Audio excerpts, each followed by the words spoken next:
Barnaby Jones, starring Buddy Ebsen, also starring Lee Merriweather, with guest stars Bradford Dillman, Joel Fabiani, Patty McCormick, special guest star Mariette Hartley. Tonight's episode, Image in a Cracked Mirror.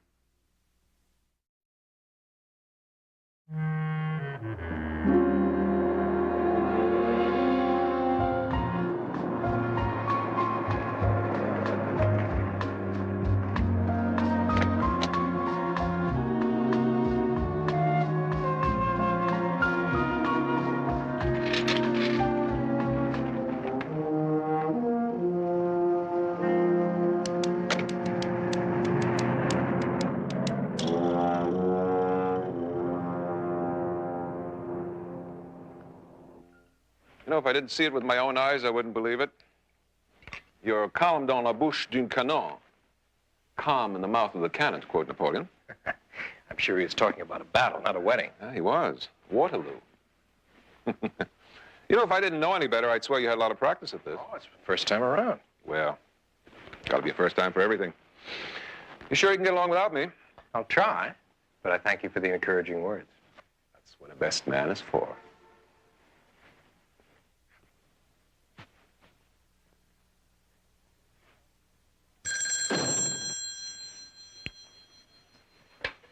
Hello. Hello, my love. I have a marvelous idea. Let's elope. I'll go get a ladder. You better make it a tall one. I'm on the 10th floor. How did you manage to get to a telephone? Oh, I locked myself in the bedroom. Oh, Vanessa. Daddy, I'll be right out. I'll be Come right here. out. I just wanted to tell you that I love you and I'll make you the most marvelous wife in the world. Vanessa. Oh, Daddy's waiting, honey. I love you. Bye-bye.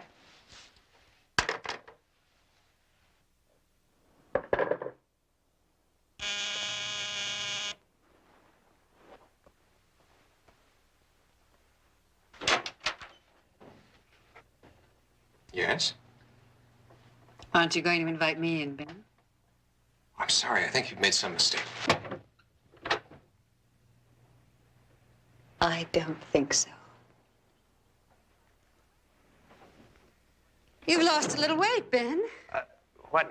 My name is Charles, Dr. Charles Kohlmeyer. But you've gained a title.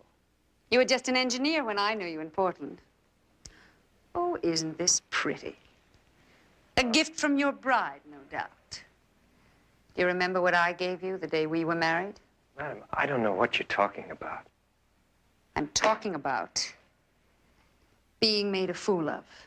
I'm talking about the fact that you and I were married in Portland less than a year ago. And that you disappeared a month later with $50,000 in negotiable bonds that belonged to me. Now, you were good, Ben, but not that good. This is incredible. I'm telling you, you're making a mistake. Oh, I made a mistake. Trusting you with those bonds. Look, for your information, up until 6 months ago, I was in the jungles of New Guinea. Yes, I had been there for over a year, studying the children of primitive tribes. I'm a child psychologist. Now, what is this? Is this some kind of a joke? This is no joke. If you knew how hard it was to face up to the truth, that you could leave me just like that. At first, I thought of going to the police, but of course, my pride wouldn't let me do that. I mean, how do you admit to your family and your friends that you've been made a fool of? So I decided to find you all by myself. Okay, that's it. I better call the manager. I looked everywhere for you, Ben.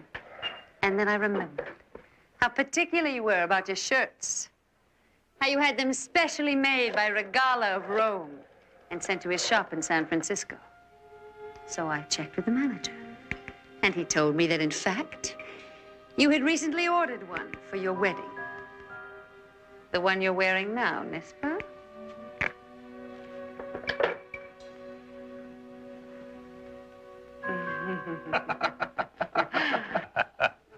Lisa, what is it you want? Is it the money? Oh, Huh? no. You never did understand anything, did you? It wasn't the money I wanted. It was you. I loved you. All right, then. I know we can work it out. No. I think it's too late for that. You know what I'm going to do? I'm going to go downstairs, and I'm going to find your bride, and I'm going to tell her the truth about you. Lisa. Lisa. Let go of me, Ben! Lisa, I can't let you ruin this for Going me. downstairs. Get out of my way! Quiet. Listen, let go of your jumping. Quiet! Lisa! Lisa, please!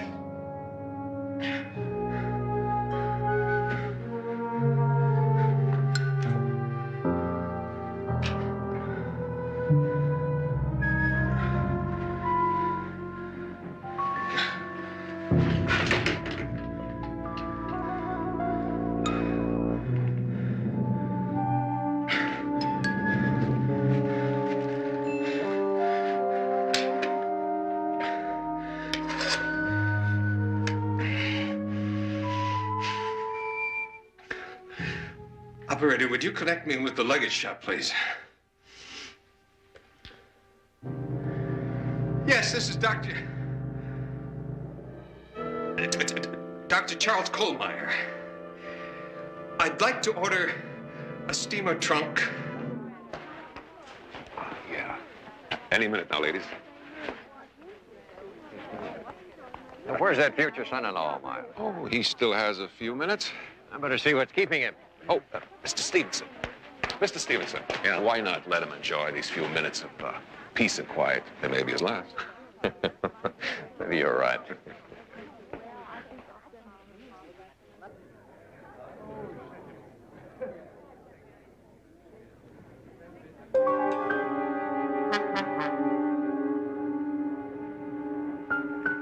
That's fine, right here. No, I'll do that. Yes, sir. I want you to come back here in 1 hour and be sure that this is sent COD, the express office in Sun Valley. Can you do that for me? I'll do it for you. Here's the address. Thank you, sir. Sir, good luck.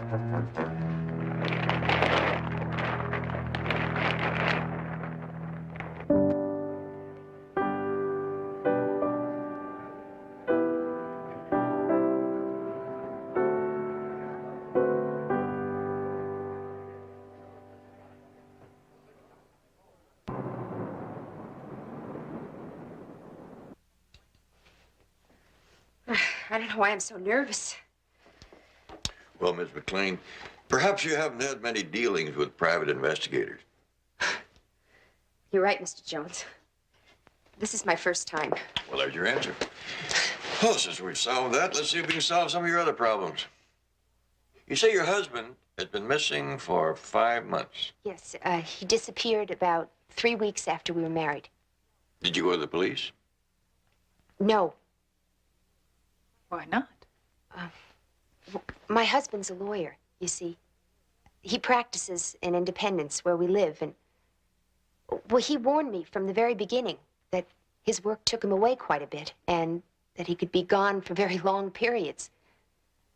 Go on, Miss McLean. Well, when I hadn't heard from him for quite a while, I had to go to the bank, and I checked my safety deposit box, and my jewels were missing. How much were your jewels worth? Oh, about $65,000. Mr. Jones, I don't want to go to the police.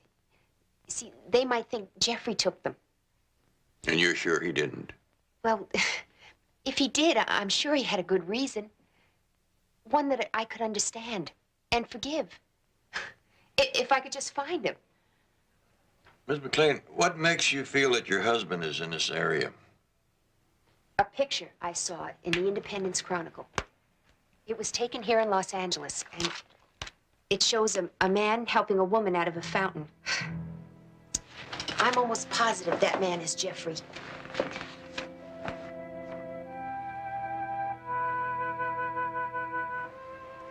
Must have been taken during a heat wave. You're almost positive that this man is your husband. Well, Jeffrey has a mustache and his sideburns are longer. But aside from that... Mr. Jones, will you please help me find him?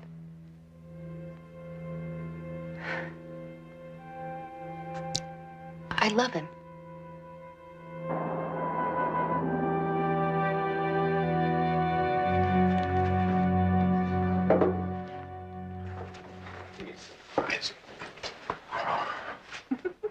Would you look? You like it? Do I like it? It's beautiful. But when did you find the time to do this? Well, those afternoons that you couldn't reach me, I was talking to the decorator. Promised to have it ready by the time we got back from our honeymoon. It's your wedding present. You know something? I don't deserve you. I agree 100%. However, love is blind, and to the victor belongs the spoils. Congratulations, Charles. Thank you. I would have been at the wedding, but I hate to see a grown man cry, especially myself. We missed you. Like a dog misses fleas. No, we did, really, and you're going to have to make it up to us by coming to dinner tonight. All right? Nothing fancy, just a few close friends. Well, if you put it that way, how can I refuse? You can't. Oh, by the way, Charles, I wonder if you take a look at this case history for me. It's one of my female patients, but in some ways it's right up your alley. I am sure you'll find it interesting. Well, yes, I'd be glad to. Thank you. 8 o'clock? Fine. I'll see you tonight. Good. Marshal Chapman's here, Doctor.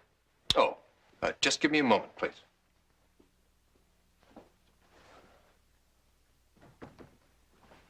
Well, honeymoon's over. Oh, no. You're wrong, Doctor. It's just beginning.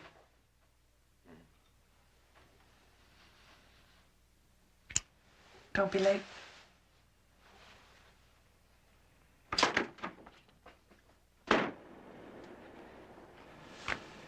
Okay, honey, good. Hold it. Good.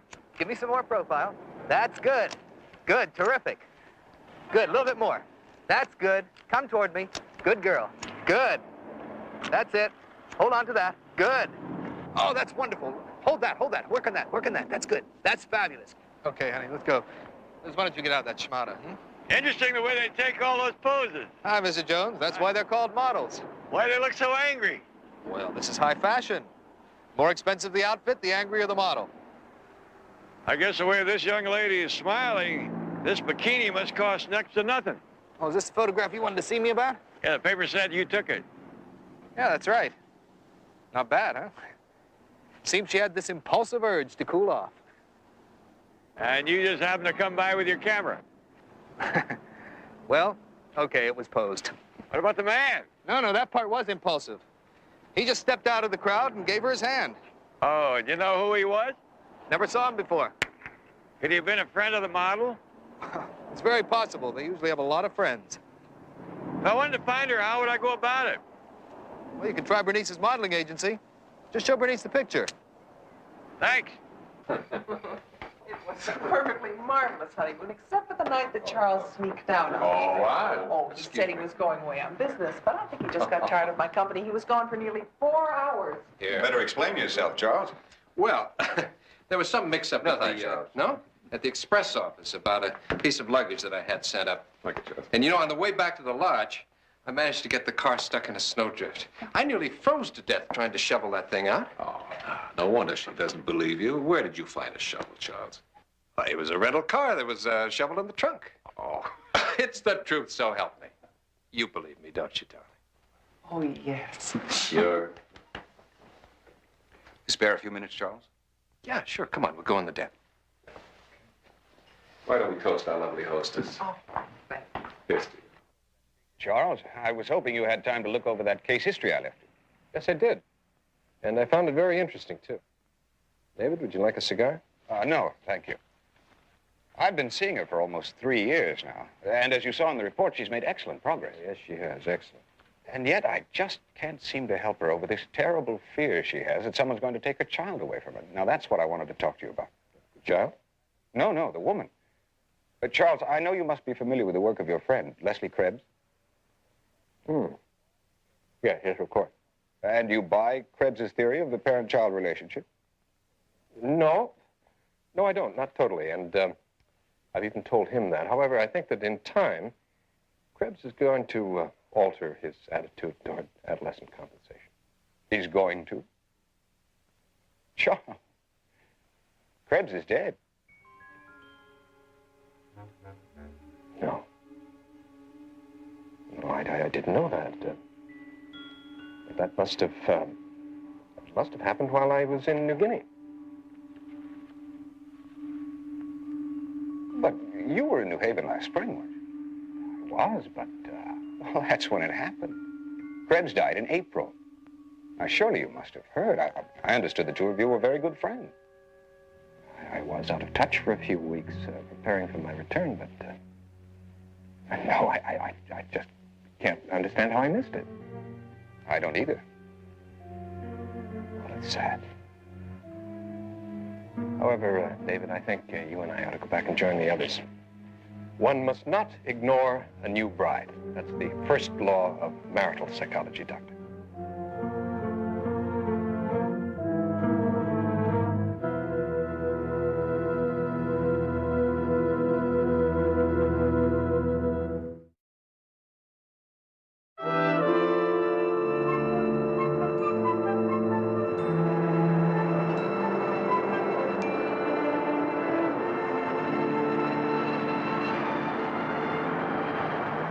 Oh, yeah, that's me. But I really don't like doing that kind of work, you know? I bet you're an actress.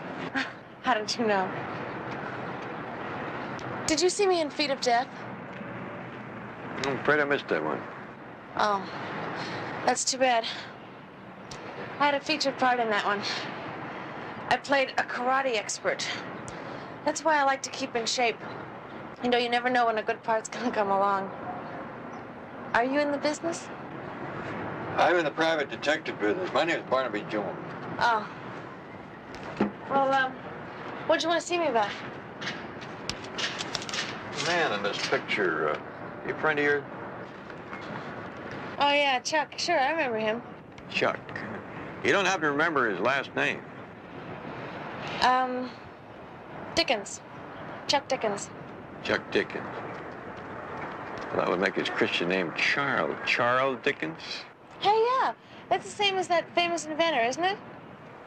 Charles Dickens was a writer. Screenwriter? Now, I think he had his work done by the time the movies came along, but a couple of his books made it. Oh. I knew he was in show business. What does Chuck do for a living? Well, he was the kind of guy that asked a lot of questions. But he didn't give many answers. It's funny how much he learned about me, but I swear I hardly knew him. Have you seen him lately? No, not after that day at the fountain. We had lunch, and then he took me home, and that was it. To tell you the truth, he did ask to see me again, but I turned him down. Any particular reason? I had a feeling he was conning me, and he was really married, even had children. What makes you say that? Well, on the way back to my place, we stopped at this toy store in Beverly Hills, and he picked up a whole bunch of toys. Now, who else do you buy toys for except for your children? Remember the name of the toy store? No. I mean, who bothers to remember the name of a toy store? Oh, excuse me. I'm expecting a call from my agent.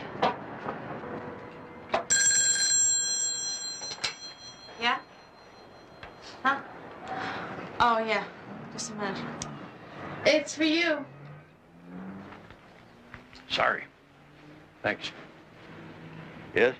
Barnaby, you have no idea the number of legal organizations I've contacted trying to locate Mr. McLean, including the Bar Association and about a dozen attorney referral services. I struck out with every one of them. I believe you, Betty, but I also have the feeling that you've located him. Well, we are what we read, Barnaby. And lawyers read the American Legal Journal, including Jeffrey Allen McLean. I contacted their subscription department. They gave me his address. It's in Phoenix, Arizona. Book me on the first flight out to Phoenix. I'll see you in a few minutes.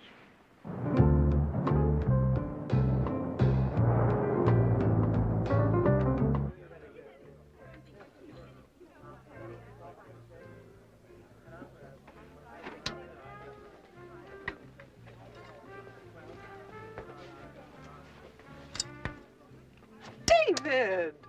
I was at the bar and I saw you sitting here. Well, I'm having lunch with Charles. Please sit down. Well, just for a minute. Well, here's to happiness. That's the saddest toast to happiness I think I've ever heard. Something wrong? I don't know. Vanessa, what do you know about Charles? He's my husband. Yes. But what do you really know about him? I mean, up until a few months ago, you didn't even know he existed. Well, you hadn't introduced me to him yet. I didn't know him myself until he moved into the building.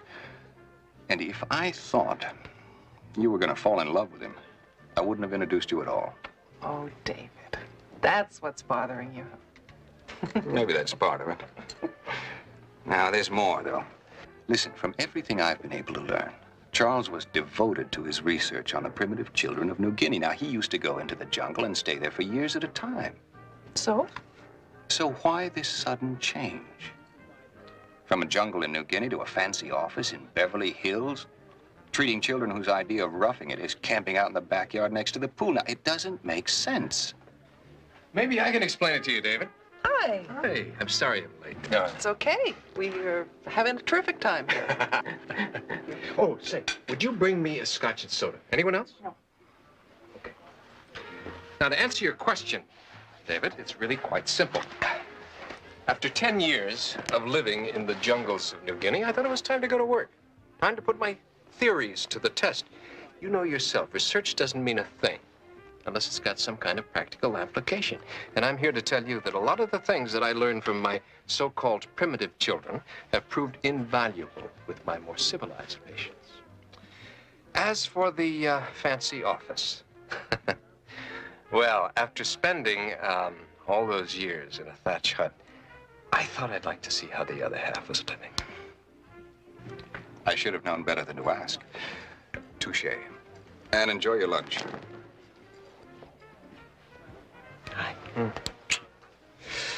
I think I detect a severe case of jealousy. Oh, that's a brilliant diagnosis, Doctor. I don't think it's fatal. By the way, I've got a surprise for you. We've been invited to a very fancy dinner party next week. Oh. They're the parents of one of my young patients. Now, they're very socially prominent, so you're going to have to go out and buy yourself a brand new dress for the occasion. Oh, well, you don't have to twist my arm. If you want, I can even flaunt my fancy heirloom necklace. What necklace? Well, my grandmother gave me. I will. The next time I'm in town, I'll go to the safety deposit box. Sure, if you like. Well, why not? So my grandmother said, what's the point of having a $300,000 emerald necklace if you can't flaunt it? You decided what you'd like to order? I haven't had time to look. Well, I know what I want.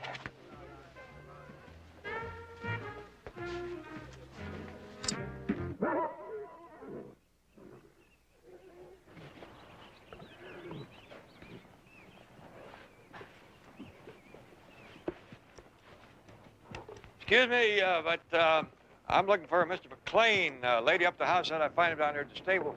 Yeah, I'm McLean. Oh, Jeffrey Allen McLean? That's right. McLean, I'm looking for is a lawyer. Well, so far you're batting 1,000. Only I'm a lawyer turned cowboy. I haven't practiced in several years, and my ulcers haven't missed a single day of it. Come on. You practice in Independence, wasn't it? Yeah, about 100 miles from there. A little place called Eastfield. What's this all about, anyway? My name is Barnaby Jones. I'm a private investigator. I was hired to locate a man named Jeffrey Allen McLean. Huh? But you're not the right one. What do you mean, just a coincidence? Whole barrel full of them. Thank you. You familiar with the man in this picture? Well, I'm not sure. There's something about this guy, though. And there was a guy. Now, but this other fellow had a mustache, and he had longer sideburns. About a year ago, a guy approached me. He wanted me to buy, some oil stock. His name was Fillmore, and I remember this guy, because the stock looked pretty good, you know, but there was just something about him that, I don't know, just didn't. What particular way? Well, I don't know, just a feeling I had about the guy. He was just too friendly. You know what I mean by that? He was very curious about my background, about my personal life. You know, he just asked a lot of questions. Kind of like you there, Mr. Jones. That's all in a day's work. What kind of questions did he ask you? Like some water? No, thanks. For the most part, he wanted to know about my law practice. Where did I practice? He wanted to know when I practiced. If I still had any associations back there, that sort of thing. That's very interesting, because about a year ago, a man of the same description started a law practice in Independence under the name of Jeffrey Allen McLean. Is that right? Well, that explains that. Explains what? You want to hear something funny? A few nights after I turned this guy down, somebody broke into my den one night. They take anything? Yeah. They stole a gold pen and pencil set, and I had a pistol on the wall, a little antique pistol. They got that. But they got a couple of things that I couldn't understand why anybody would even be interested in them. Your law school diploma. That's exactly right. That and a certificate to practice law in the state of Missouri. You know, I can't tell you how much Jim has improved since you've been coming to see you, Doctor. He's so much more confident now, and he doesn't get into fights anymore. Understanding and patience, Mrs. Rumford. I just sit and listen. Believe me, Jim does all the rest. You know, you're too modest. Well, perhaps I make a suggestion now and then. After all, I have to do something to earn my fee. Jim, come here. Jim, come here.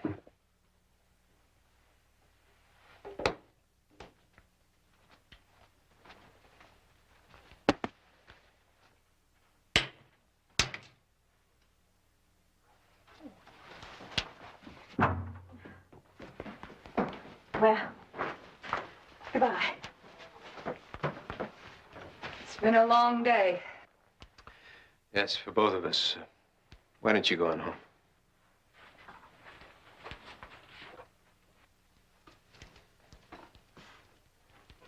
I'll just put this back on your desk. What is it? Your diploma. Dr. Bellman stopped by today while you were out to lunch and wanted to know what university you graduated from. I wasn't sure, so I checked your diploma. Did he say what he wanted to know for? No, but I didn't think you'd mind. Oh, of course not. See you tomorrow. Good night.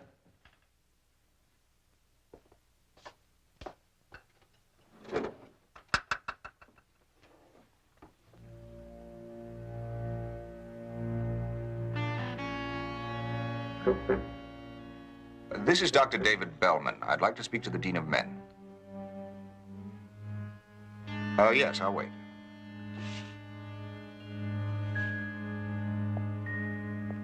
Hello. Oh, he's not. Well, do you know what time he will be there?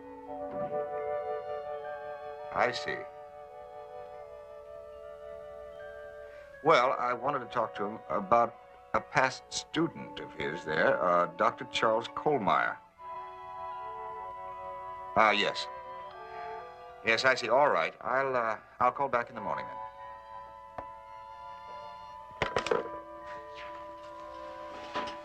Your interest in me is most flattering, David.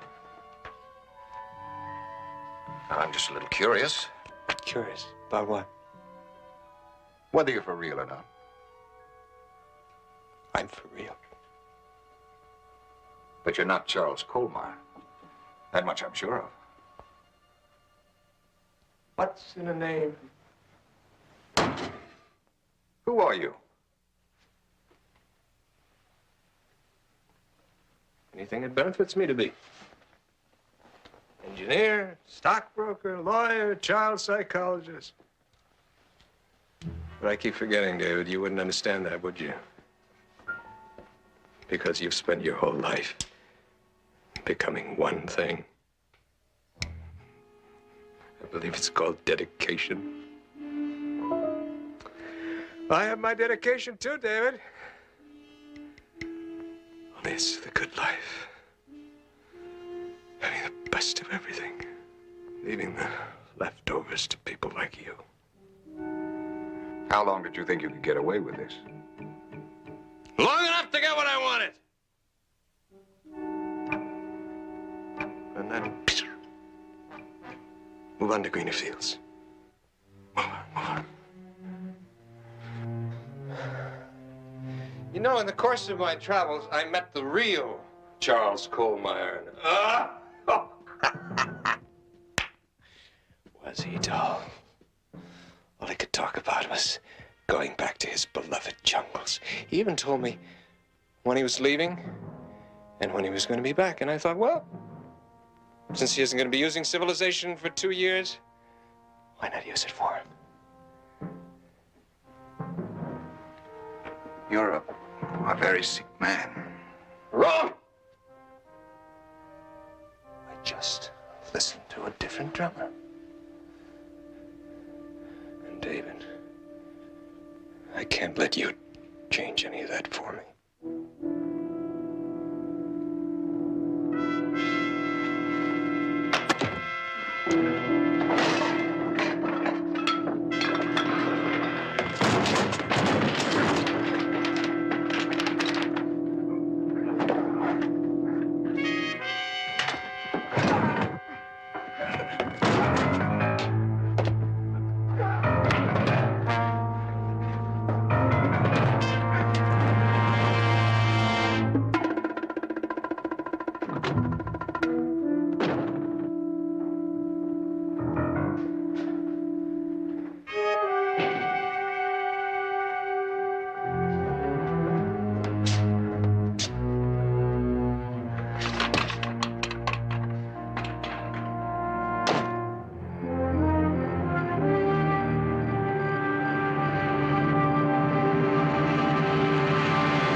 Operator?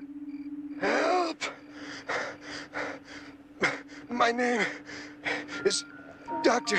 David Bellman. There's been an accident. I drove my car off the road. Nichols Road. Nichols near a Sunrise crashed. Get me an ambulance. Please. Hurry. Please. Hello? Hello, this is the operator. Hello? Hello? Hello? Operator, this is the operator.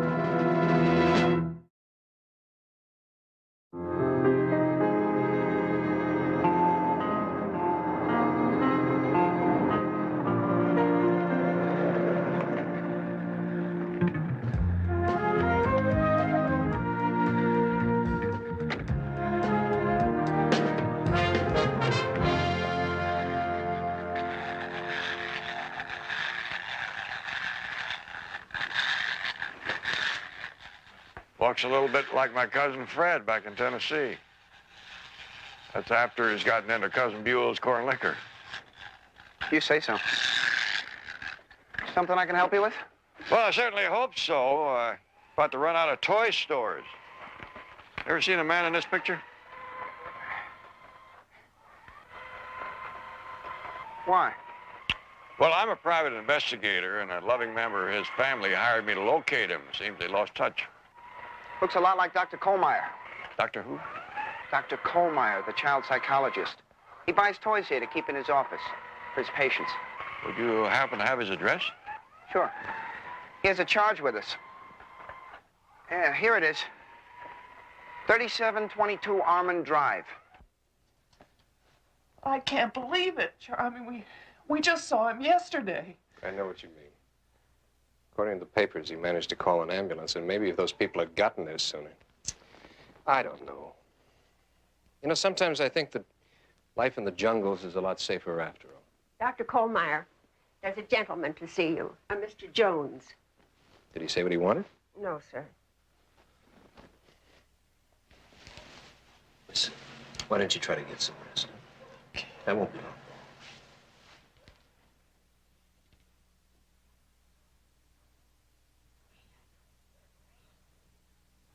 Dr. Kohlmeyer, I'm Barnaby Jones. I feel kind of like the football player that ran 80 yards for a touchdown in the wrong direction. What is it you want? Well, I'm a private investigator, and I was hired to find a missing husband. I see. Well, what has that got to do with me? Well, my client saw this picture in the paper, and she thought, well, that is you in the picture, isn't it? Yes, but... But you're not my client's husband. That's what I mean when I speak of running the wrong way. My client's husband's name is Jeffrey McLean. He's a lawyer from Independence. Then why are you here talking to me? Well, mostly to satisfy my client. You see, she's almost positive that the man in the picture and her husband are one and the same. Well, I can assure you, Mr. Jones, she's very mistaken. Well, that's what I tell her. But were you ever in Independence, Doctor? No, I'm afraid not. And I'm certainly not a lawyer. I'm a child psychologist. And before moving to Los Angeles, I spent most of my time on the East Coast and in New Guinea. However, if you'd like some proof of that. Oh, no, that wouldn't be necessary. Well, then, if you've no other questions, Mr. Jones, I'm really very busy today. Well, thank you. I understand. And I'm sorry you've taken up so much of your time. We all have our jobs to do.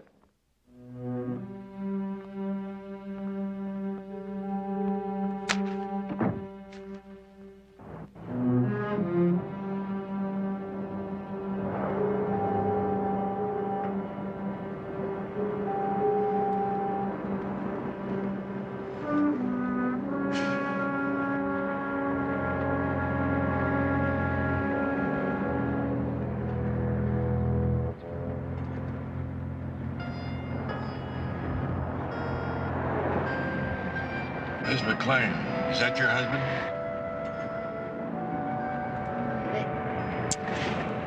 It looks like him. I'm not sure. If I could just get a closer look. You feel up to going inside?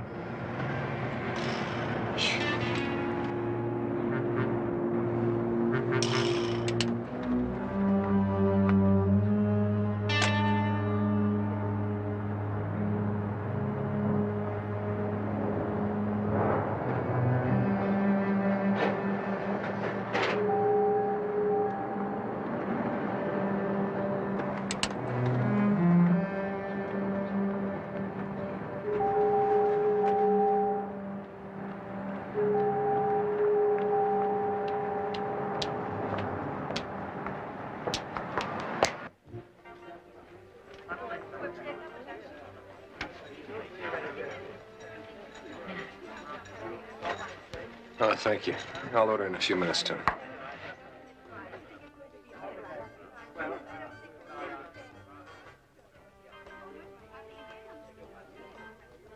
Jeffrey?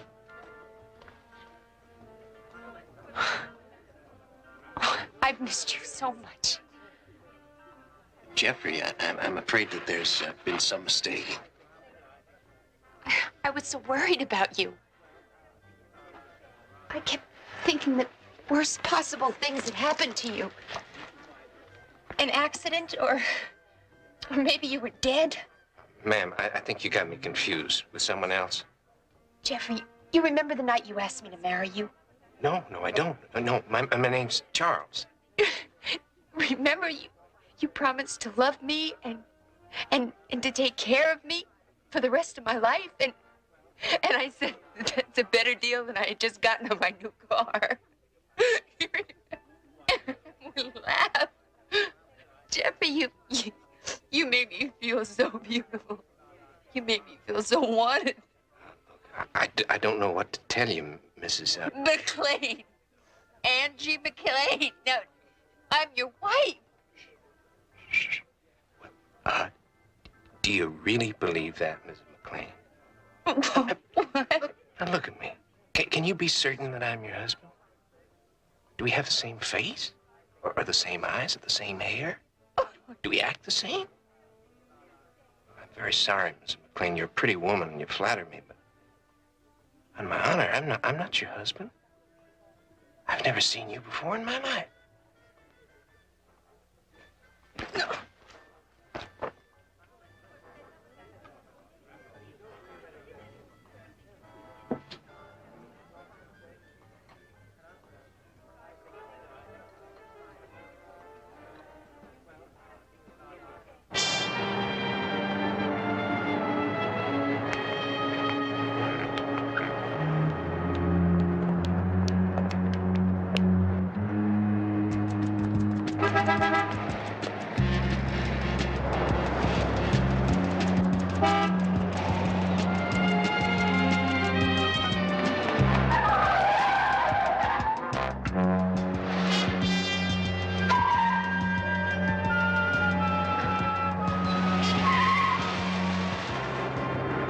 It's all right. Was that your husband in the restaurant?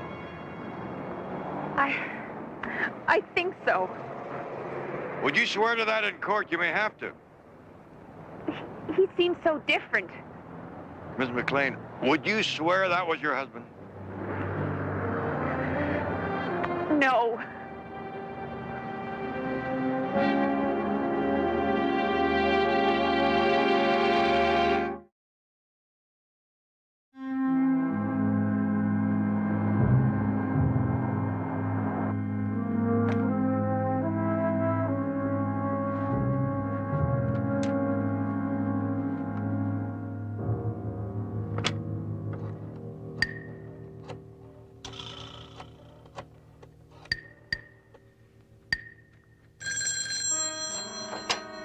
Hello? Vanessa, where have you been? I've been calling all over. Well, I've been shopping. I just got home. Is something wrong? Well, something's come up. I have to go to New York this afternoon. Oh, why? Well, there's a convention of psychologists there. I wasn't going to go, but one of the speakers became ill, and they asked me to take his place. I don't know. I suppose it's quite an honor. Well, how long will you be gone? The convention lasts a week, but Vanessa, I'd like you to come with me. You've talked me into it. Good. We'll probably be going some very nice places. You want to take along your best things? I was just on my way to pick up my necklace.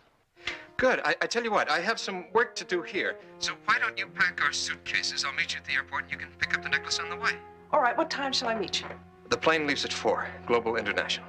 I'll be there. I love you. Love you, too.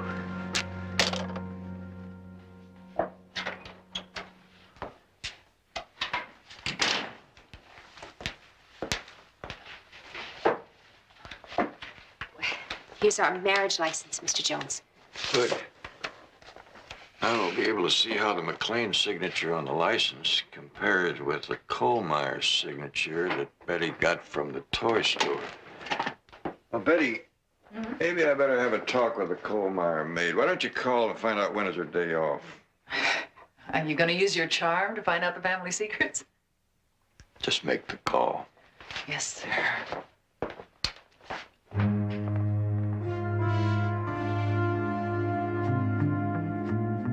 He was obviously trying to disguise his handwriting. But there are similarities in these two E's. Same height, same slant. That proves he's my husband. Well, I'm no expert, but I know where I can find one. Barnaby, I just talked to the Kohlmeyer maid. Yes? Well, according to her, Charles Kohlmeyer is scheduled to leave for New York on a 4 o'clock plane. What about his wife? She left 15 minutes ago to be with her husband at the airport.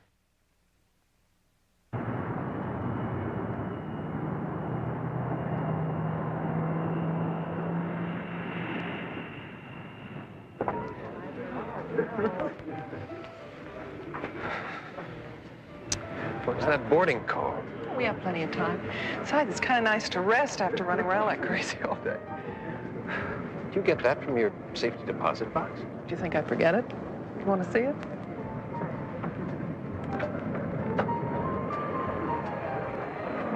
Passengers for Global International's Flight 361 to New York City may now board at Gate 12. It's us.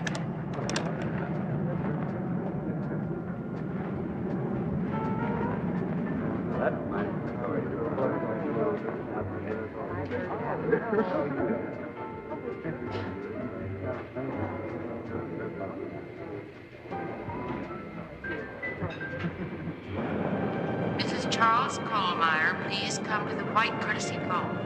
Mrs. Charles Kohlmeyer. Let's pretend we didn't hear it. But we have time. It may be important.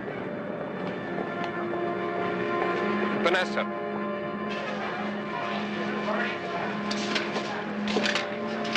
This is Mrs. Kohlmeyer. Dad, oh, I'm so glad you got my message. I just wanted to say goodbye and to thank you again for a wonderful time. Looks like we timed it just about right. Yes. Yes, my plane leaves in just a few minutes. See, it's just a coincidence. Come on, let's go. Oh, Dad, I love you too. Yeah, I'll write you from New York. Vanessa. Bye-bye. Excuse me. Sorry to butt. Are you Mrs. Kohlmeyer? Yes. Oh, that's funny because that's our name, too. Really? Could we be related? Well, perhaps. My husband's name is Charles Kohlmeyer. Well, it certainly is a small world. Come on, dear, we'll miss the plane. He's a doctor, a child psychologist. He's flying in from New Guinea to meet me in New York. Charles? It's really very funny. Who put you up to this? No, well, I'm not joking. He does research there with children from primitive tribes. Actually, we were just married there a few months ago, and we didn't have much time for a honeymoon, so we're going to make up for it in New York.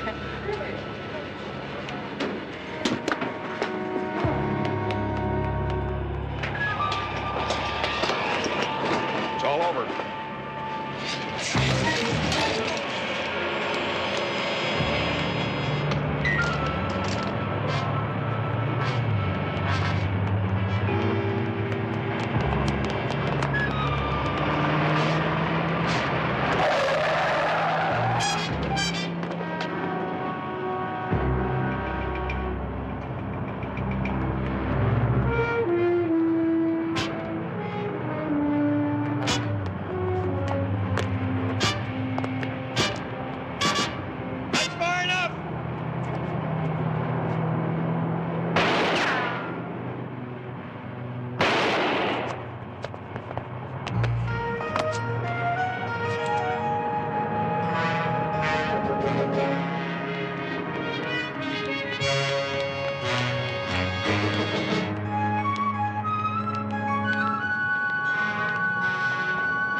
Oh, Mr. Jones.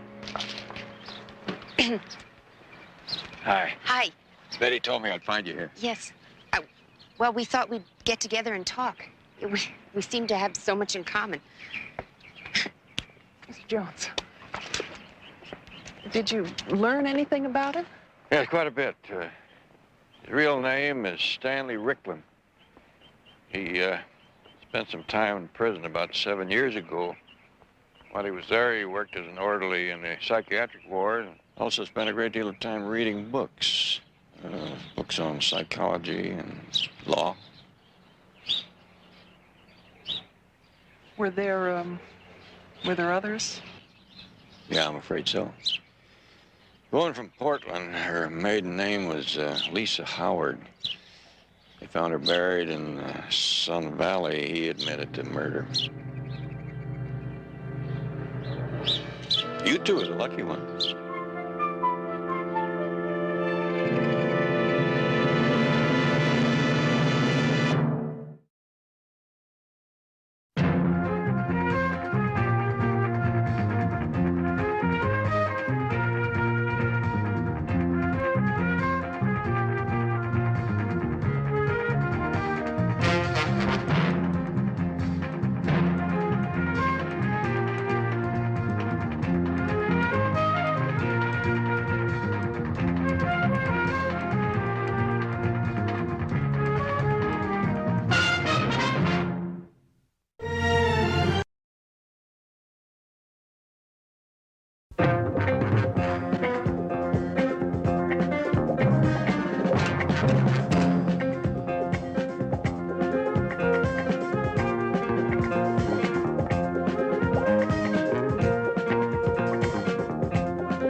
Barnaby Jones, a QM production, starring Buddy Ebsen.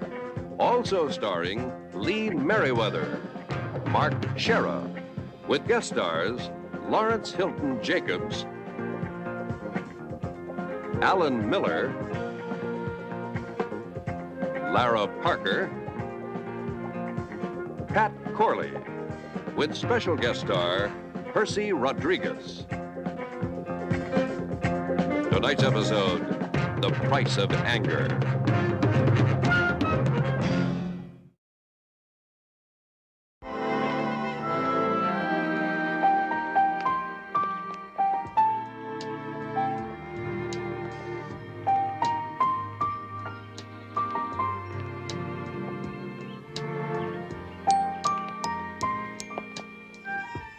We're not studying contract law here. We're chained to an ancient galley with acid Mount Donovan beating the tom-tom. I'm telling you, man, those exams next week, they're gonna be murder. Well, I got the rest of the afternoon off. Why don't we grab some lunch before we crack the books for civil procedures? What do you think? Nay. I gotta tote the old barge. Wes, these are the biggies, finals, remember? I know it's the biggies.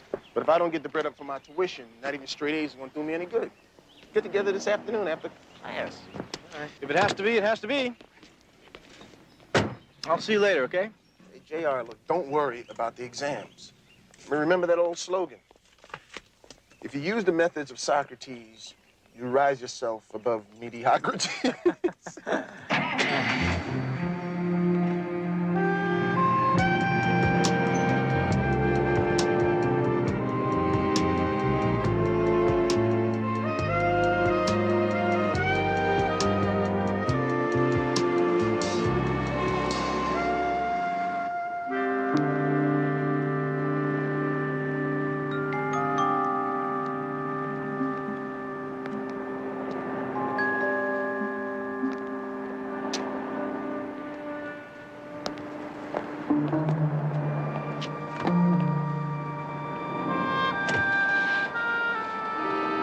Santa Monica, 422 Greenlee. 422 Greenlee?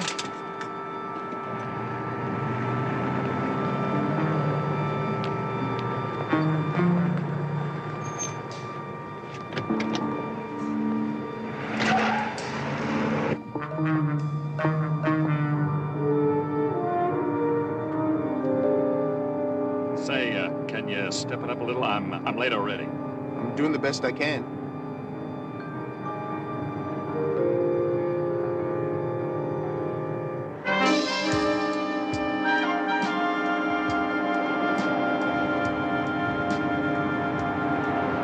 Say, make that the Beverly Seville instead, will you? I just thought of something, and really step on it, huh? All right.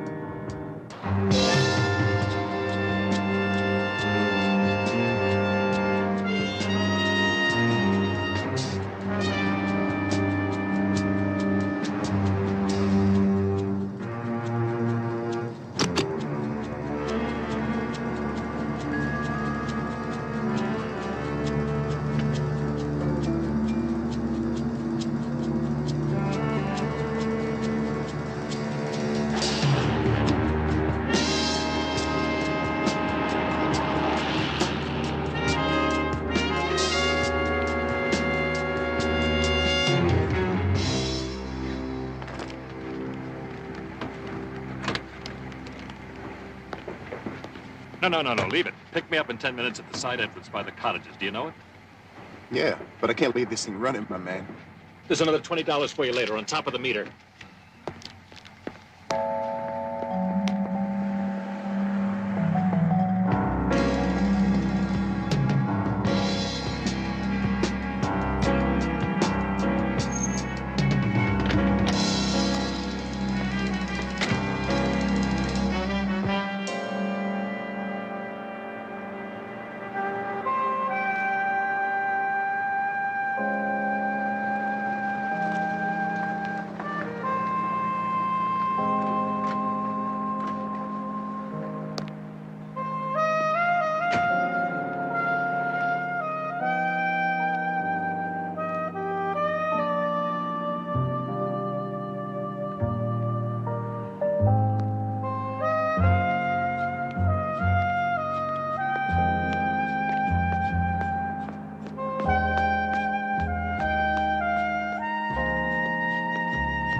Okay, just lie still. Right? Just take it. Wow. What are you doing? What are you doing to that man? He's heard bad. I was just...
Wes Carter, yeah. Well, he gave me this number in case I wanted to reach him.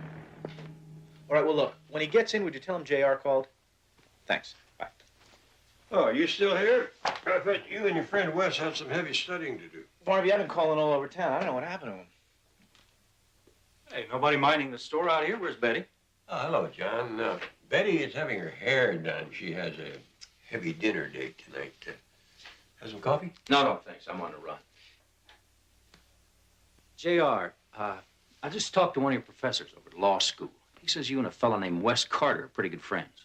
Yeah, we're in some of the same classes. Why? Know where I can find him? As a matter of fact, I'm looking for him myself. What's the matter? Well, right now, a charge of felonious assault and robbery. Wes? Maybe more. The victim is in the hospital, critical. You're kidding me. John, I've met Wes several times, and he didn't seem like a criminal type.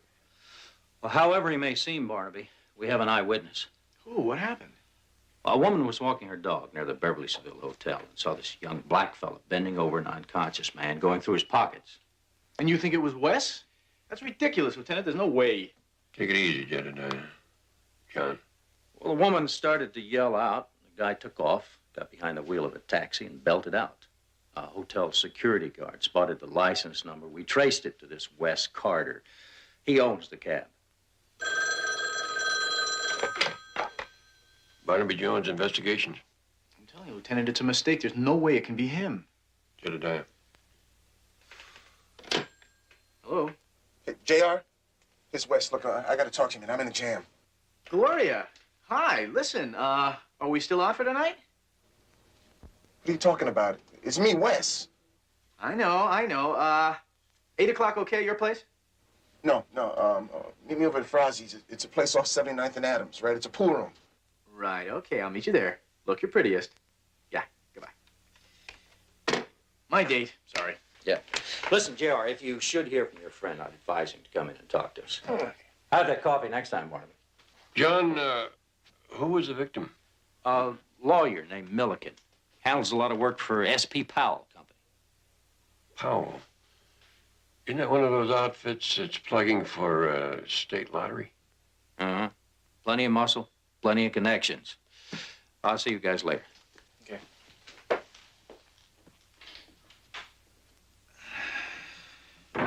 That is the first Gloria I ever talked to that sounded like she might need a shave. It was Wes. He's scared to death. He wants to see me, Barnaby. We should see Biddle. I know, but he's a friend of mine. I just want to hear his side first. Jedediah, I respect your instincts, but keep in mind that Lieutenant Biddle has to operate on facts, not feelings. Yeah, I know.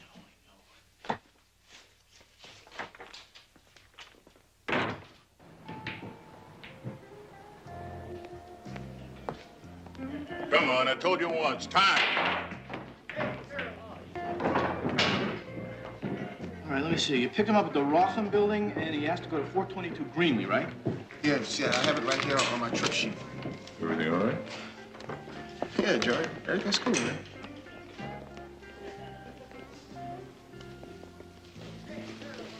I get the feeling that if you said it wasn't, I'd get a pool cue bent over my skull. You better believe it. Ever since I lost my folks when I was a kid, Joe's been everything, man. My mother, my brother, my father, everything. Yeah.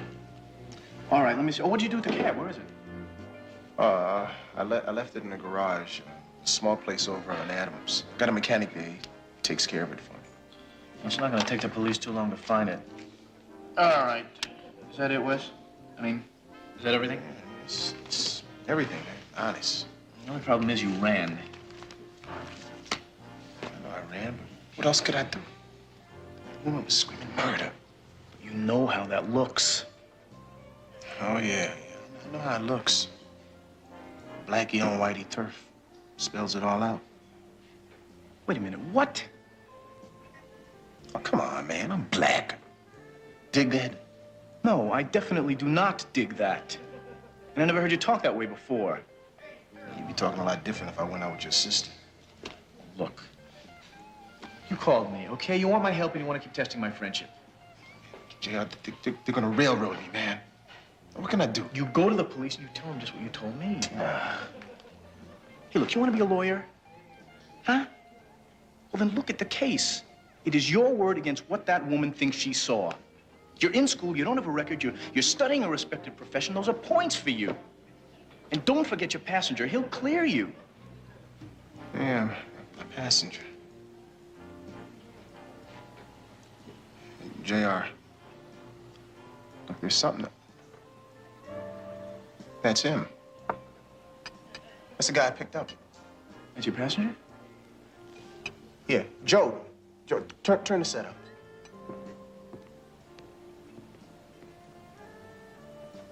Late this morning on the grounds of the Beverly Seville Hotel, and who died less than an hour ago as a result of his injuries.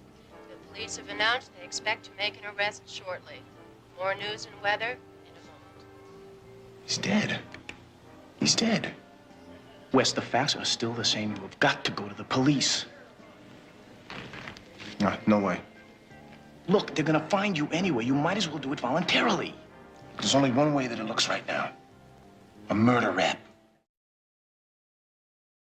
Must have been something pretty valuable in there to have a chain to his wrist. But what? Securities, money, jewelry? Wes told you that he thought that Milligan was being followed. Yeah, that's why Wes figures that Milligan decided in the middle of the trip to change directions to the Beverly Seville to shake whoever was following him. But obviously, it didn't work. Assuming, of course, you accept Wes's story that the cab was being followed. Why would he lie about a thing like that? I'm sure the police could come up with a lot of reasons depending on Wes's financial situation. You did say that your friend was having trouble making ends meet? Well, yeah, I did, Barnaby. I mean, Wes, like a lot of guys, you know, he has to break his back getting enough money to make up the difference between government grants, what school actually costs, but that doesn't make him a thief and a murderer. Relax, JR. I think Barnaby's being the devil's advocate. Betty's right, and from the devil's point of view, the burden of proving himself innocent is Wes's problem. You know what? Look, we got the trip sheet here, and it tells us where Wes picked Milligan up, where he wanted to go. We got a picture of him, right? That's a lot more to go on than we've had in most cases, don't you think? I don't like the idea of our withholding information from Lieutenant Biddle. I know. All right, Barnaby, give me a couple of hours, huh? To play angel's advocate? Stay in touch. I will. Thanks.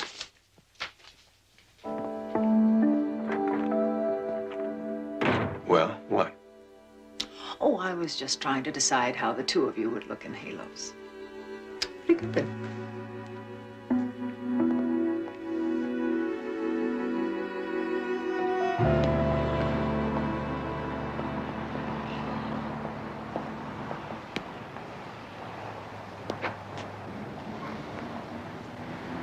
Well, your information is correct. Mr. Milligan did do some work for us in a legal capacity, but he didn't have an office here.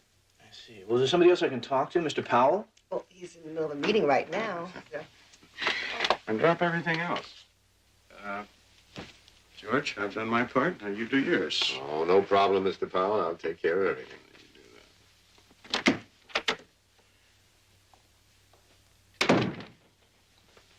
Mr. Powell? Wait, just a minute, okay? I need just a minute of your time. My name is J.R. Jones. It's about Howard Milligan. Private investigation. Yeah, we're checking into his death. I understand he did some legal work for you. Yeah, some. And you saw him yesterday? Yesterday? Let me see.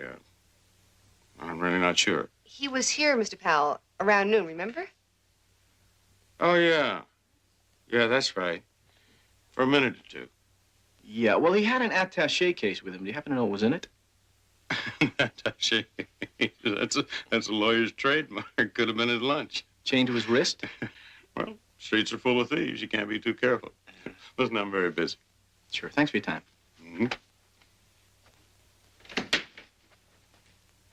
Call George Anderson's office. Tell him I want to talk to him as soon as he gets there. Yes, sir. If you want to keep your job, keep your mouth shut.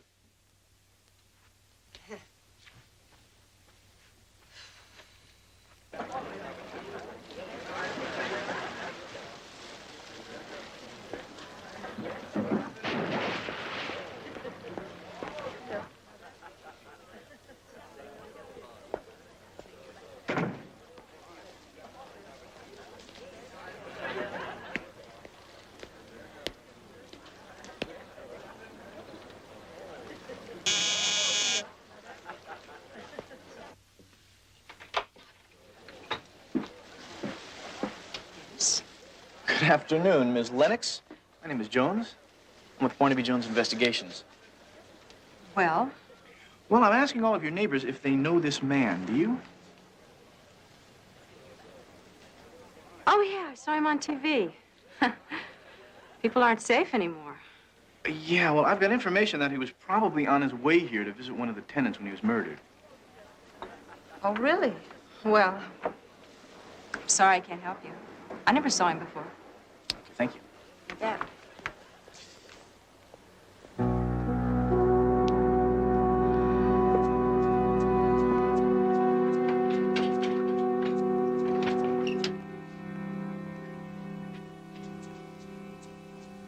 I thought you said this Milligan wasn't going to tell anybody where he was going. He had to tell one person. Who? The cab driver. Yeah, but there's... All right. No sense taking any chances. I'm going to change your reservation. You're going to fly out tonight. Now, wait a minute. Just hold everything. Just hold on. You told me that all I had to do was pick up an attaché case from this Milligan and keep it for you. Yeah. Another favor. Now the guy's dead. And there's a private investigator nosing around my place. Just what have you gotten me into? Hey, Christine. Oh, baby. I'm not trying to get you into any kind of trouble, am I? Just what was in that attaché case, anyway? Something big, right? And you weren't going to tell me about it. What was inside that attaché case was some inside information on a stock deal I'm working on for a guy. A man got killed for that? Well, how do I know what the killer was after? All I know is if the Securities and Exchange Commission ties the leak on that information to my guy through me, I'm out of business. Now, will you go get packed, please? I'll call you later. George! George! George, damn it, wait a minute! You'll be ready when I call you. I'm not going anywhere. I'm not leaving.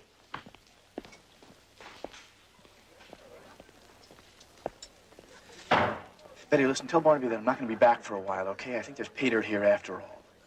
Yeah. I'll talk to you later. Goodbye.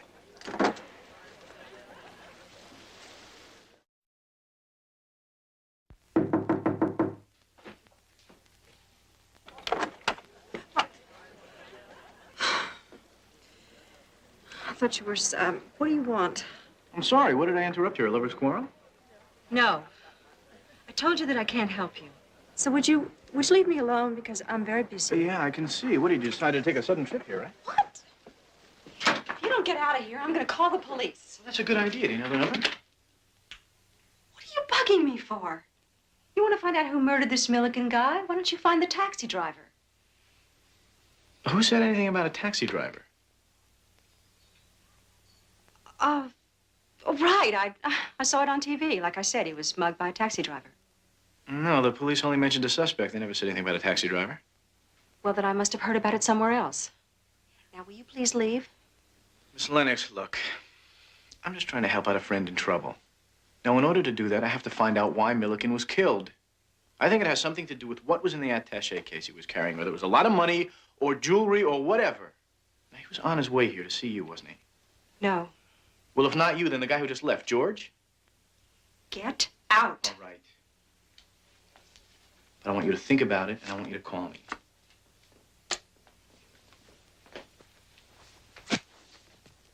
Miss Lennox, we're talking about murder here.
Looks like dirty tricks by the opposition to me. It's just kids, but I have to do this almost every day. Oh, yeah? Do you manage this whole place by yourself here? No, I'm just a volunteer. Mr. Anderson's in charge of this headquarters. You mean George Anderson, the guy that just went in the back there? That's right. He's the senator's campaign manager. The senator looks much better, don't you think? Yeah, much. Don't forget to vote next month. I sure won't.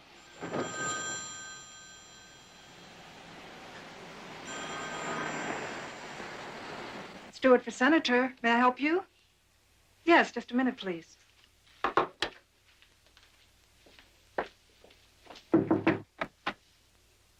Excuse me, Mr. Anderson, it's Mr. Powell again.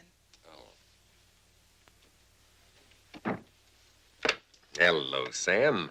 This is the fourth phone booth I've been in since downtown, George. Don't you let people know where you are? I'm sorry, Sam. You know, I had a lot of things to take care of. Yeah.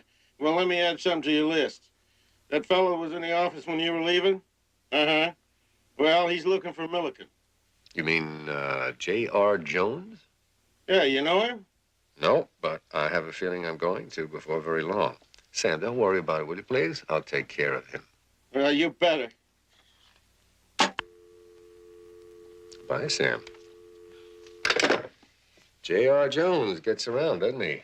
Must really think he's on to something. Well, if he is, I sure hope I'm not around when he finds out the answers. You're not going to be, remember? You're going on the 7:30 flight. You know, you haven't said anything about traveling expenses. Oh. All right, I guess I can spare a couple of hundred. A couple of hundred? You kidding? Add a couple of zeros to that. You know, you never tried to hustle me like this before, babe. Why now? Oh, listen to the kettle. And you haven't been hustling me, especially about whatever was in that attaché case. According to Jones, there must have been a fortune in it. Listen, don't try to shake me down. Oh, you want the police to do it? How about when they start to question your precious senator? Keep him out of this. No, you keep him out of this. Just look at it this way, George.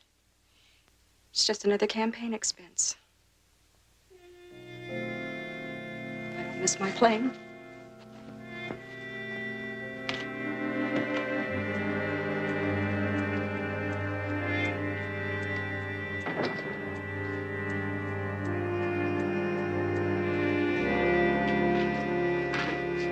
find Jacqueline, and I want you to stay very close to J.R. Jones. But first, I have another job for you.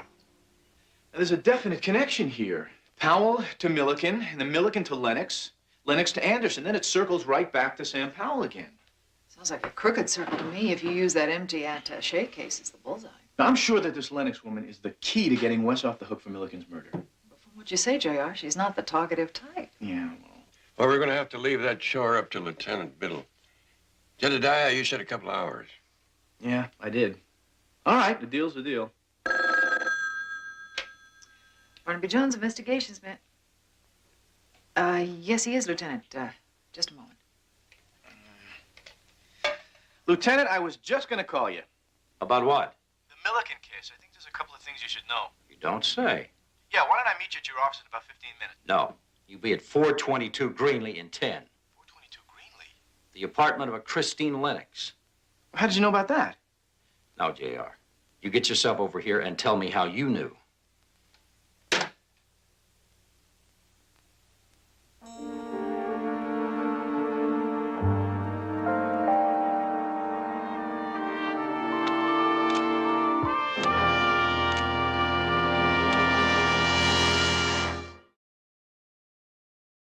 J.R., you've told me everything you know, but I just can't seem to make the pieces fit together. And there certainly is not enough for me to lean on George Anderson, not with his connections. Well, at least we know Wes Carter's in the clear. Nobody who runs and hides is in the clear. Lieutenant, you certainly can't believe he'd kill Christine Lennox. You see it that way. His mother would see it that way. Maybe everybody who knows him, but I don't know it. And I have a solid eyewitness connecting him to the Milliken case. Now, if he's clean, why doesn't he come in and say so? Well, I'm trying to get him to come in. You know where he is? You're really holding out on me. I just know how to get in touch with him, that's all. J.R., the DA's office is going to want a case soon. I have to write up everything I know. All right, I understand that. I hope so. Because if you can't get him to come in or tell me how to nail him, the DA is going to start thinking accessory after the fact, withholding evidence. Oh, come on, Lieutenant. I'm sorry, J.R. That's the way it is.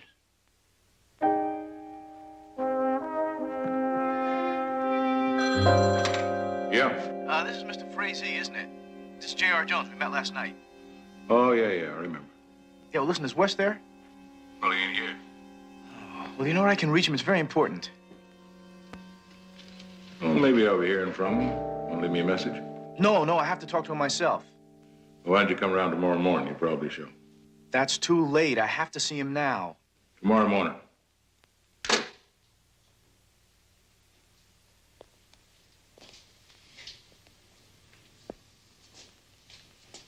Thanks, Joe. I still can't figure why you don't want to talk to him. Right now, he's the only one trying to help you. A big help. Turn myself in. Yeah. Show him you got nothing to hide.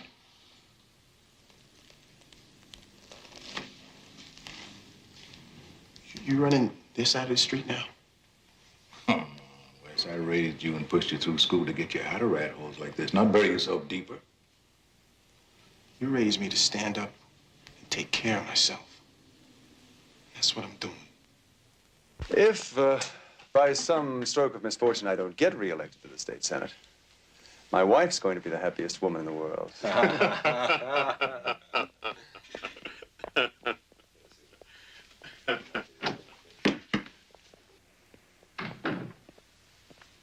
Damn it, George. He didn't say one word about supporting the bill to legalize the state lottery. Sam, he is against the lottery. So we're just going to take time to win him over. We just don't crowd it. Don't crowd it. Now, you hear this. If the Committee on Elections ever finds out that you hustle me for an under-the-table contribution to the senator's campaign, we could both wind up spending a few years behind bars. Yeah. Nevertheless, I deliver. I know that, Sam. George, I'm nobody's fool. I know you never intended to wash that $100,000 through the senator's campaign fund. And you probably sent a couple of goons to rob Milliken so you could keep the money for yourself. Sam, I don't... Now, shut up and let me finish.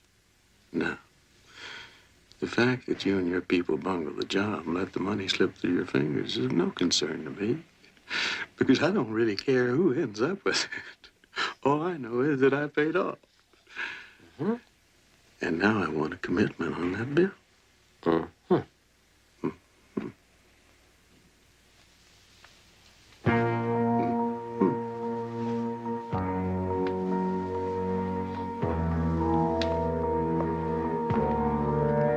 Sure.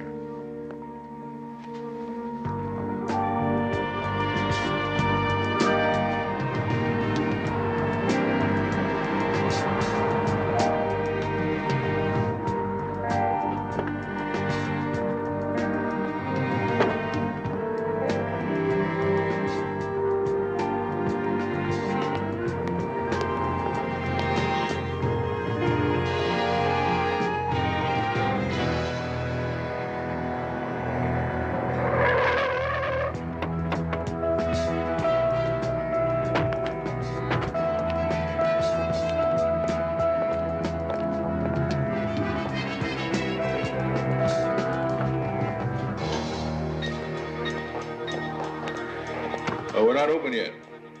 Just a fast game, Pops. Well, why'd you come back in a couple hours? Well, okay. See you later.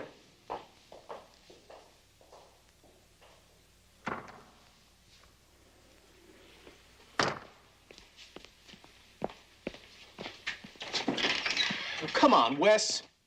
You tell anybody you were coming here? No. The guy just walked in, wanted to shoot a game. They didn't smell right to me. They cops? No, cops don't need excuses. Look, finish up your talking and get out. I will, just as soon as I can pound some sense into this guy's head. Come on, the same old jazz, turning myself in. Wes, it is going to look better if you go in on your own rather than getting picked up, okay? What difference does that make? They already got a witness. She could put me away no matter what I do. I told you it's circumstantial evidence. She did not see you actually taking anything out of that attaché case. Wait, the police think I took something out of that attaché case?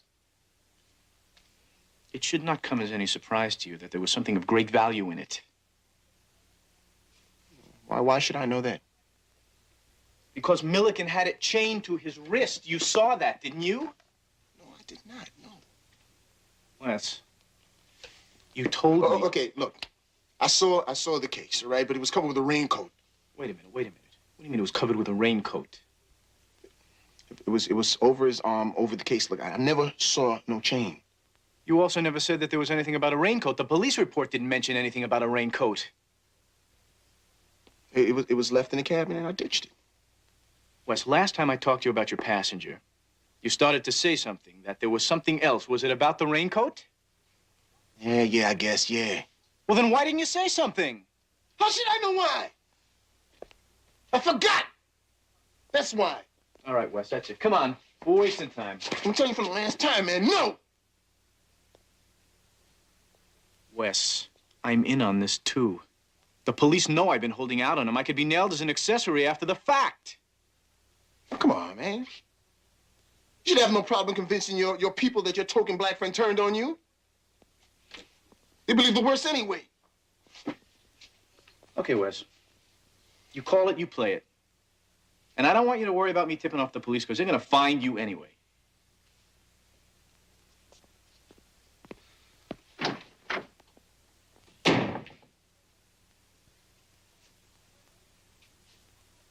Well, don't you want to hassle me too?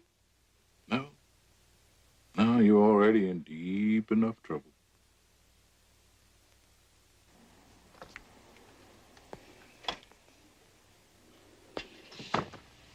Hold it, Mr. Jones. Now, there doesn't have to be any trouble. We just want to talk. Down there, in the alley. Come on, let's go. Come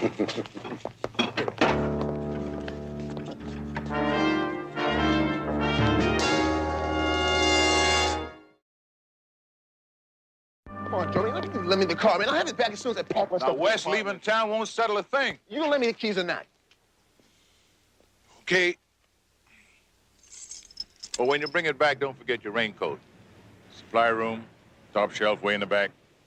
When you said you ditched. A lot of money in that coat. Yeah, it's $100,000. Hey, Joe, I was gonna tell you. See, I want to pay you back for all the things you did for me. You paid me many times. Every time I saw you back there studying. Every time I looked at your report card instead of a warrant. It's mine. I'm keeping it.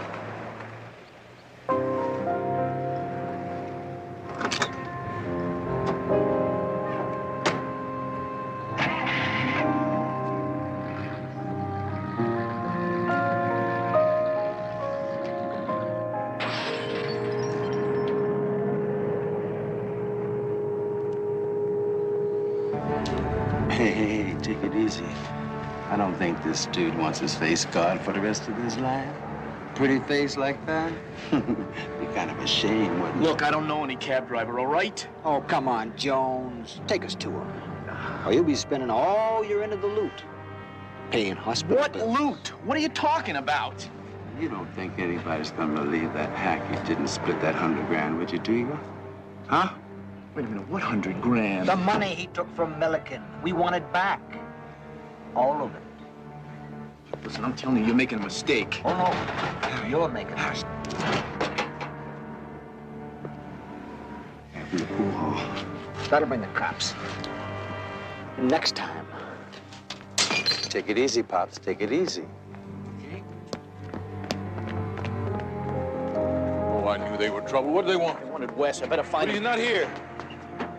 Well, where is he? I don't know. He just took the car and left. And I know you think you're protecting him this way, Joe, but you're not.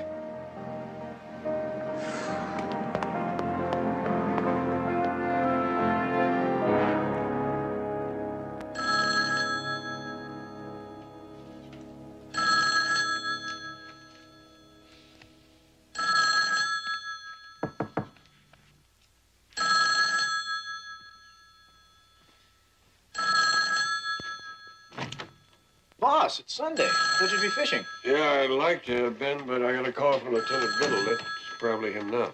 Yeah, I just wanted a little more time to go over my notes on some of the things Wes told me. Sit down. Couldn't get him to come in? No, but now I know why. You know that Milliken had $100,000 on him? I see. And West did take the money. Yeah, but I still don't believe he murdered Milliken for it. The people following in the car? For the money, yeah. Wes found it in the cab after they killed Milliken. Did West tell you that? Wes left town. Jedediah. I know, Barnaby, I know, but nothing's changed. See, I figure when Milliken realized he was being followed, he left the money in the cab.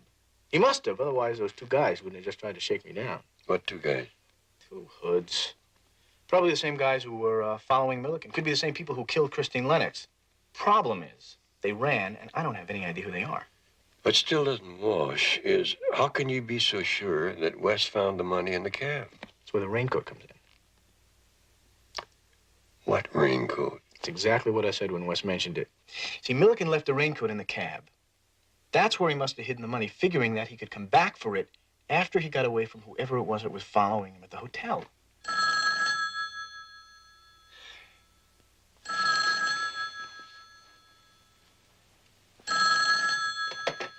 Hello? May I speak with J.R. Jones, please? It's Joe Frazee. It's not Biddle. Joe Frazee. Oh, yeah. Thank you, Barnaby. Joe!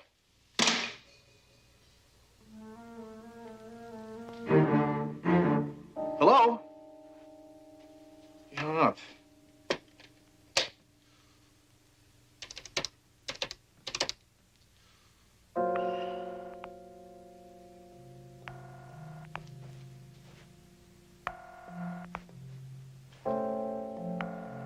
Something's wrong, Barnaby. We better get over there. Yeah. Let's go in the back room, old man. We got some heavy-duty talking to do. Okay? Hey, look, what do you guys want anyway? Hey, Jack. Sit. Oh, yeah. That's the guy that picked up Milliken. All right, get him. Come on, old man. Joe! Joe!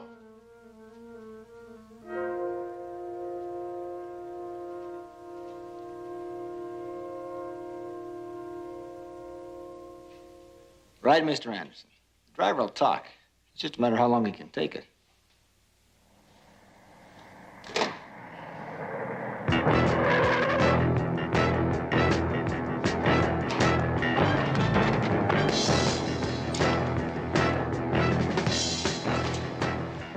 Maybe the storeroom.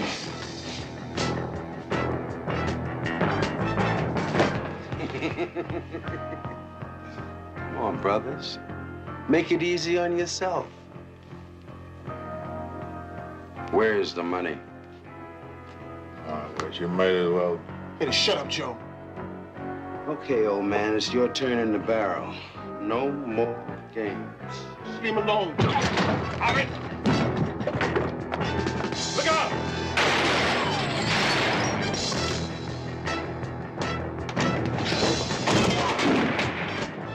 Okay, hold it. Come on.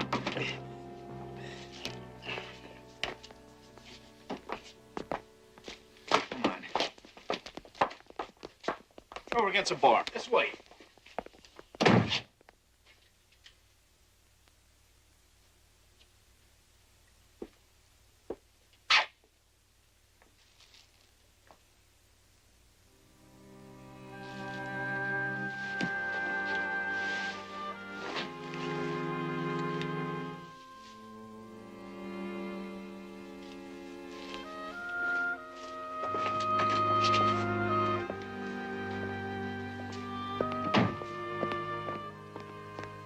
Hey, Wes? You're still thinking of keeping the money in that raincoat for yourself? That's right. Nobody's gonna stop me. Nobody. It doesn't belong to you, Wes. Yes, it does. I earned it. With 400 years of you people stepping on the necks of God-nuts like me. It's mine. Oh, no.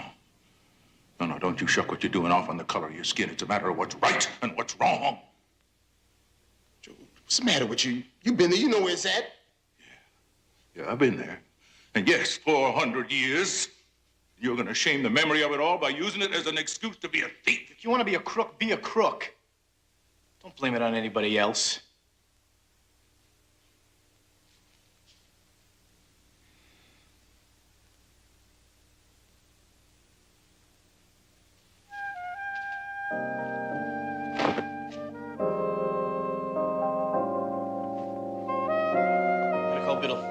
After that, we got one other thing to do.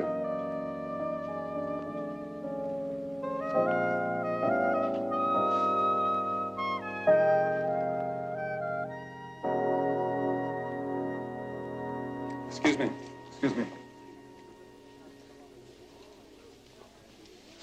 My office said something about an illegal campaign contribution. Now, what's this all about, George? I take it, Senator, you are unaware of the $100,000 that was solicited for Mr. Powell? Of course not. A thing like that would ruin me. Senator, I'm Lieutenant Biddle. Why don't we all go in that office and straighten this thing out, huh?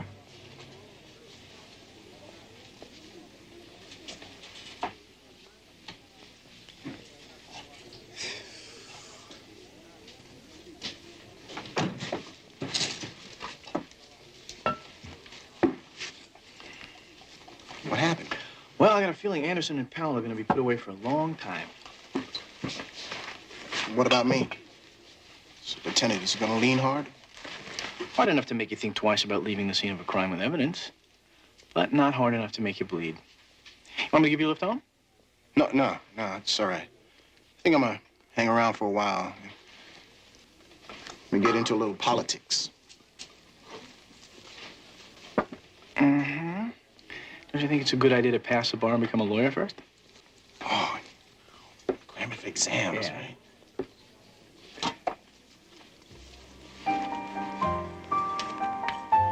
You gonna be here tomorrow? Yeah. Until the election.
Barnaby Jones, starring Buddy Ebsen. Also starring Lee Merriweather, with guest stars Gilbert Roland, Cal Bellini, Joe Santos. Tonight's episode, Rendezvous with Terror.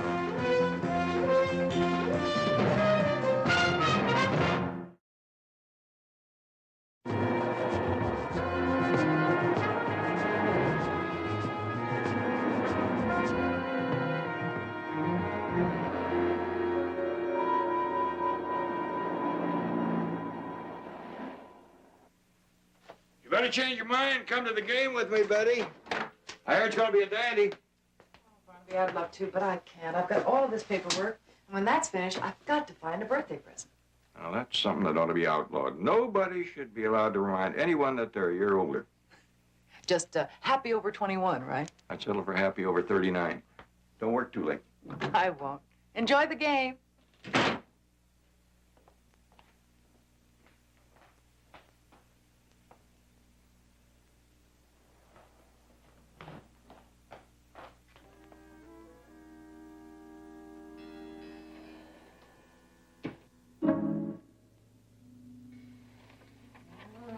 Do not turn around, Mr. Jones. Do as you're told, and you won't be harmed. Keep your hands down at your sides at all times. When we reach the lobby, turn and walk to the front of the building. Well, I ran smack into a wall with these blinders on. We'll guide you.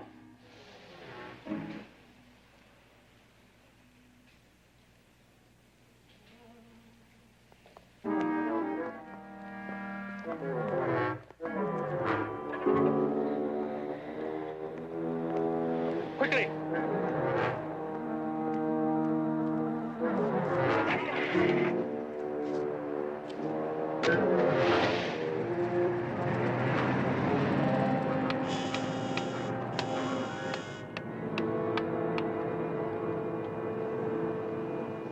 I got a couple tickets for the game tonight. Are just going to go to waste. You fellas wouldn't want to go, would you? Hardly of any importance. Bet there are a few local fans who would disagree with you on that.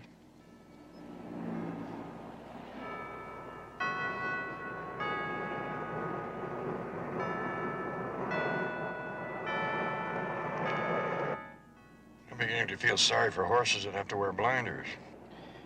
There for your protection, Mr. Jones.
Mr. Jones, forgive me for having caused you any discomfort, but I hope you have been treated with respect.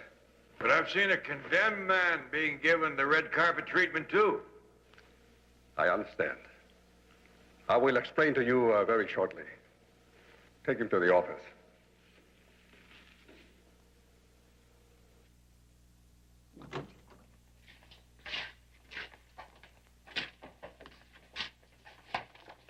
Please leave us alone.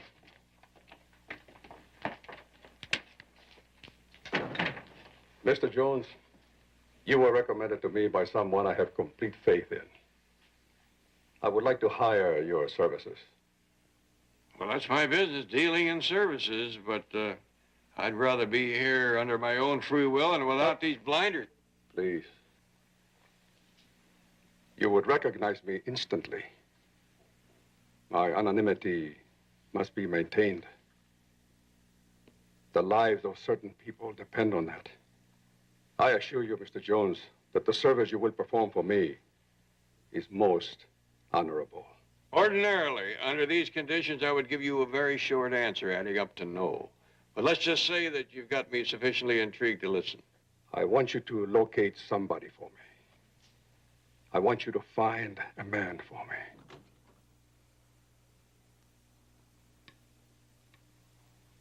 I have considerable work to do at the house. I'll take some of the men with me. I will be no more than a few minutes with Mr. Jones. I prefer you remain and see him safely back to his office. The man's name is Reves. John Reves. I'm sure he's around the Los Angeles area. I will contact you in a few days to get your report. Well, now, hold on. As a matter of policy, I never start a search for anyone unless I know why they're wanted and who wants them. I understand. But I mean no harm to this young man. All I can tell you is that he is my son. And if it became known that I searched for my son, his life would be in jeopardy. I don't even want him to know anything about it.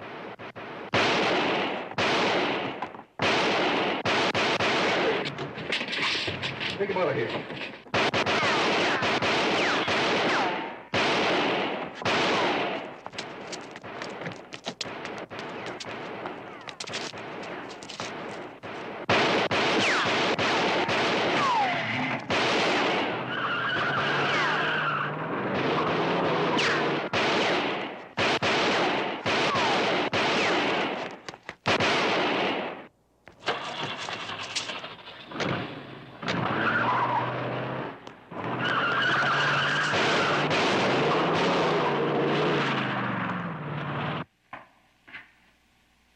How could they have known that I would be here tonight? Javier has good intelligence. Perhaps. Or there's an informer amongst us. I cannot believe that. Besides, I warned you coming here would be risky.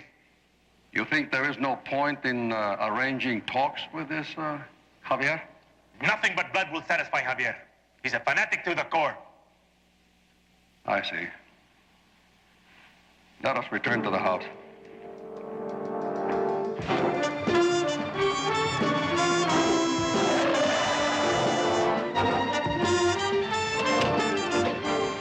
Your weapon minus the bullets. The door is open, Mr. Jones. Step out. Wait for us to leave before taking off your glasses. You mean I'm gonna get to keep these as a memento? It's a very serious business with us, Mr. Jones. I won't dispute that. Kidnapping, shooting, possibly murder, that's all serious business.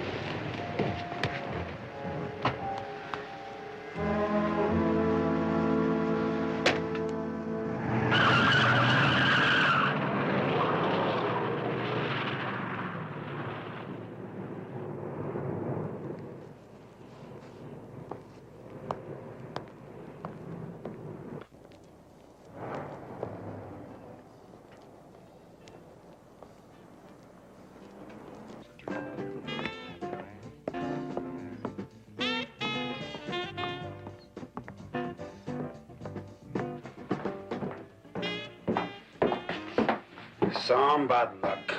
Carlos got hurt.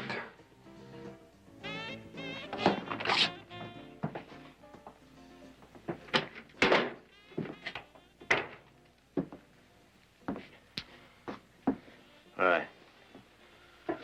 Whose idea was this?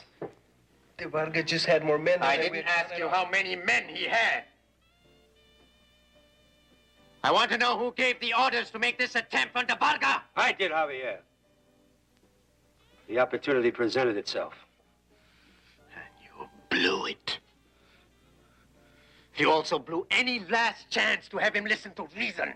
We had information that says reason is the furthest thing from his mind. Come inside, we'll discuss it.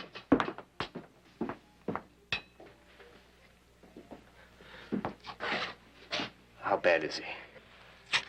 The bullet is out. I don't expect any complications.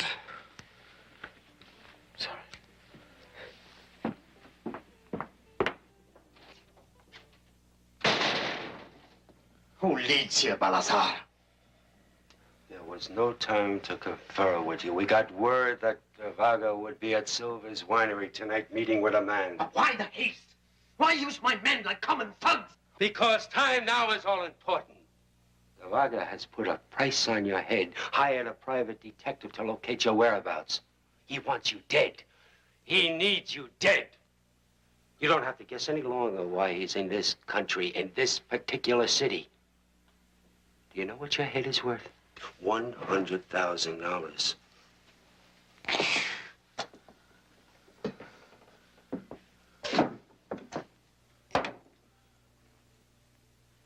How did you hear this? I have a well-placed friend that keeps me accurately informed.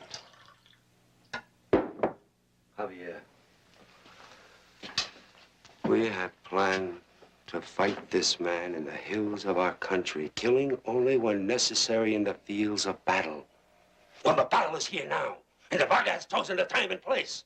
We have no alternative but to meet him head on. How did he learn we have headquarters here? The fact remains he did. And just as we need the name of the Vaga obliterated from our country's history, so he needs your name only as a faint memory, not as a battle cry. Javier, there are thousands of men ready to follow you.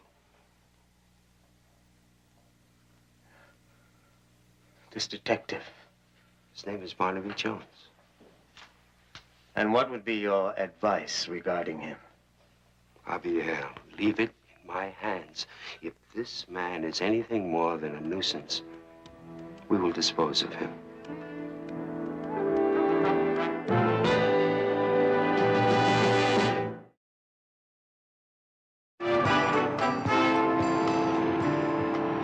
Drive a little faster, Betty. But not over the speed limit. They were very careful about that. It's 1 minute to 12. If we get within 6 blocks of the place, we ought to hear the chimes. Barnaby, why don't you leave it up to this man to contact you? And if he doesn't, then you can just drop the case. Because thinking back, I really did accept this job in principle. At least I didn't tell him no. You know, Betty, even though I couldn't see him, it was very strange. I felt comfortable with him, as if he was an honest man in deep trouble. Listen. It's just ahead. It's the university campus.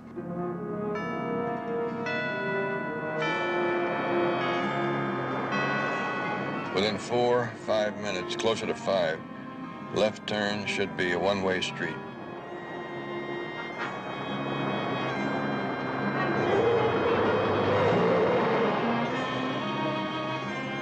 From here to the railroad tracks, no turns were made. Once across, sharp left.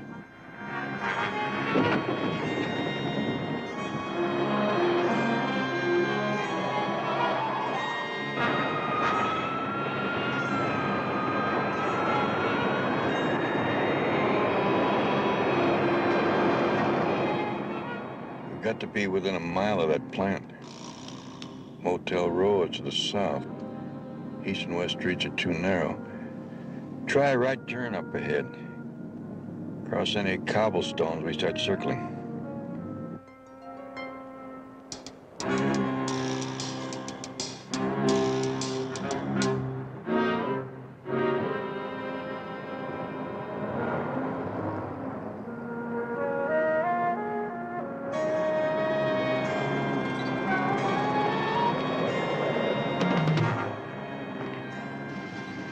Pull over there, Betty.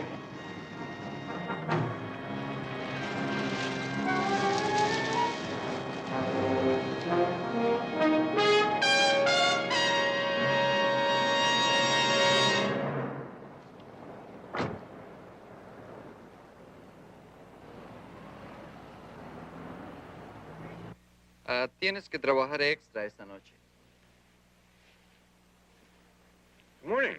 Good morning. May I help you? Well, yes, maybe you could, Mr. Garcia. Mr. Garcia. I'm Barnaby Jones, a private investigator. I'd like to ask the manager a few questions. I am the manager. Oh. Well, what time do you close in the evening? Generally at 5 o'clock. And last night? At that time. May I ask the purpose of your questions? Well, there was some sort of a disturbance reported in this area last night. Say, that claret smells good. You wouldn't have a bottle of Cabernet 36 or Zinfandel lying around, would I'm you? afraid not. Mr. Jones. Yes, they are getting scared. Was this disturbance reported to you? No, the winery was locked. We found nothing disturbed this morning when we opened. You have a night watchman? Not always. Mr. Jones, I am very busy. Yeah, so am I. Mr. Jones, we prefer not to have people walking while the plant is operating. Yeah, I can understand that. Is that a bullet hole? Well, it's an old building. Who knows what may have taken place here years ago. True. I think I'll go out that way. Thanks for your time.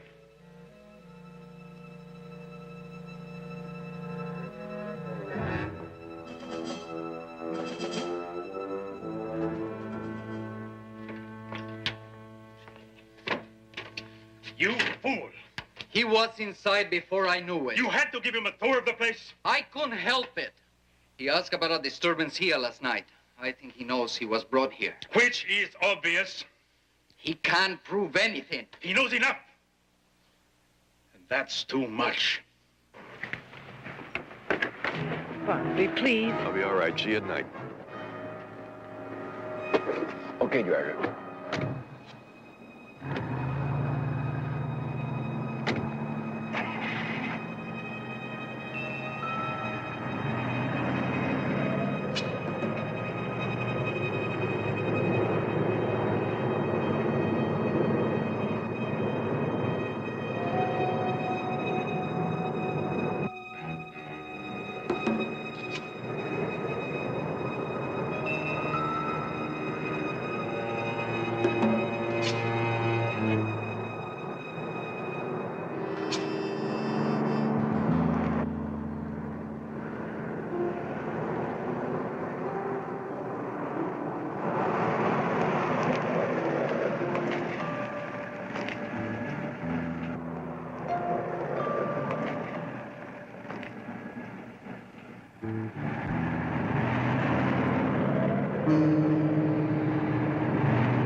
This is a private road, sir.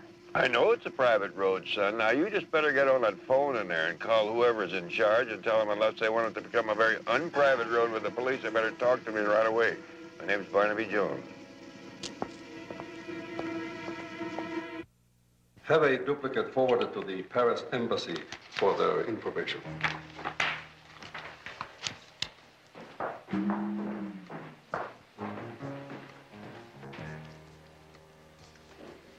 That man you hired, Jones, he appeared at the plant this morning. It seems he deserves his glowing references as a detective. Did you talk to him? Garcia did. Yeah. You should have called his office and told him to keep the money, that his services were no longer needed. Have Mr. Jones escorted up here, please. Varga. Mr. Jones, your instructions were to find John Revis, that I would contact you. Yes, I know, Mr. Varga. But just as you had my references checked before you hired me, it's my practice to check the references of all my clients. I owe you an apology. But, Mr. Jones, it was imperative to me that my visit to this country not be common knowledge. Although, last night, that little episode proves that knowledge is more common than I desired. I have two reasons for being in this country. One of them is to learn the whereabouts of my son, John Revis, as I told you. The other is medical. that knowledge that my health is not what it should be could create unrest in my country. I spent 20 years with some very brave men to topple one of the most cruel dictatorships ever to appear in South America. Any signs of instability in my leadership may well signal the return to conflict. Simple little phone call to me could have set up a meeting without all the polderol. Again, I ask your forgiveness. But so much was at stake, and so much is at stake, that I remained incognito. The shooting last night. A revolutionary faction led by a man named Javier. He obviously knows that I'm here in this country, but what he does not know is that I search for my son. That he must never learn. John Revis. Yes. Mr. Jones, I'm going to be very frank with you. I have a terminal illness. I have about a year or two to live at the most. Mr. Jones, my country has stability because the name of the Varga is at its head. If the name is carried on, there is a very good chance that stability will carry on. Wine? No, thank you.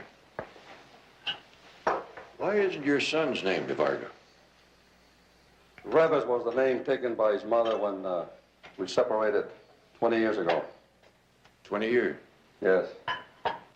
She refused to go with me when I returned to my country to lead the revolution. In changing her name, her moving away, she prevented my son from ever learning who his father was. The fact that he is a DeVarga. I see. Mr. Jones, I could not personally conduct a search for my son without calling attention to the fact that I have a wife and a son in this country. Their lives would be in jeopardy.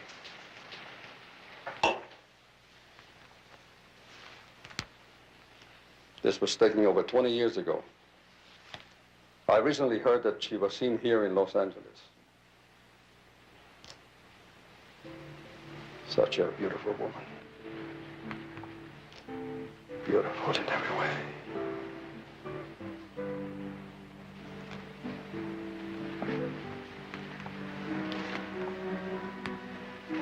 You scaring your search, Mr. Jones.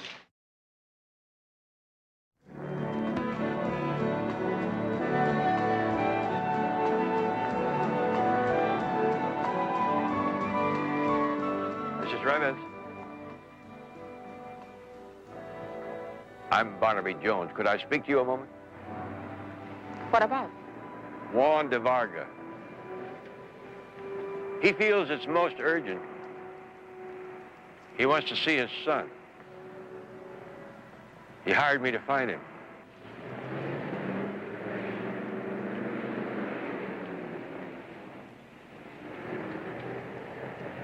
After 20 years? Mr. Jones, I don't find that request at all touching. I appreciate your feelings. Your husband feels those years also. But he dedicated that time to the people of his country. Mrs. Revis, your son is 25 years old.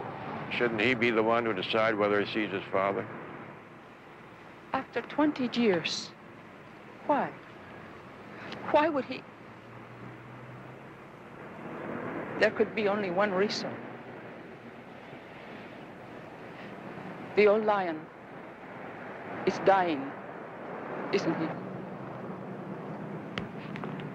He learned he has a year, maybe 2 at best.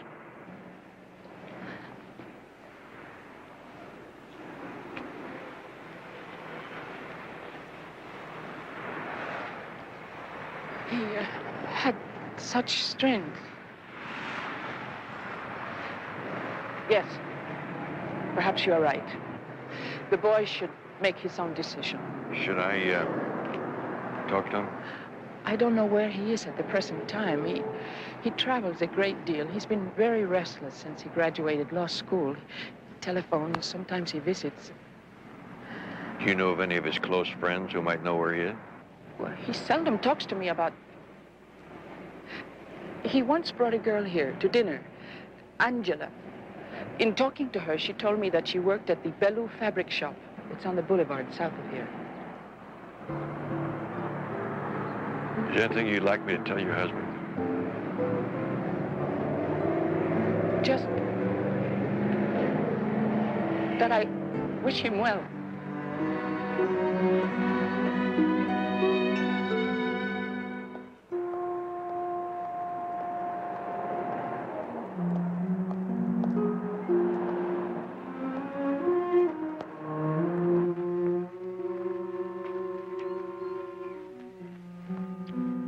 You must be Angela.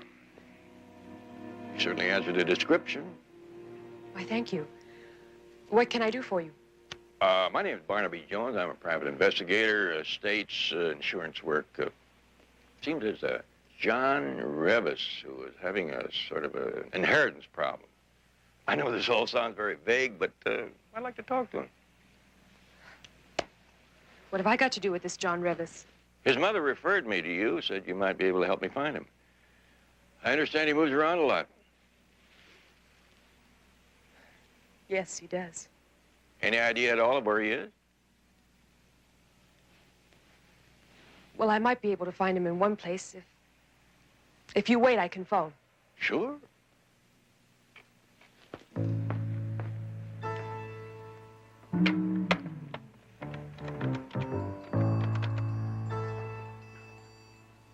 Darling, there's a private investigator named Jones here, asking for John Revis. You mean right now? All right, I'll get him there.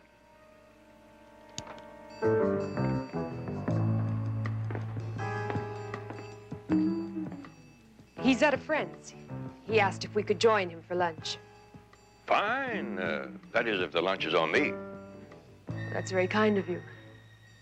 But you'll probably have a fight on your hands if I know John.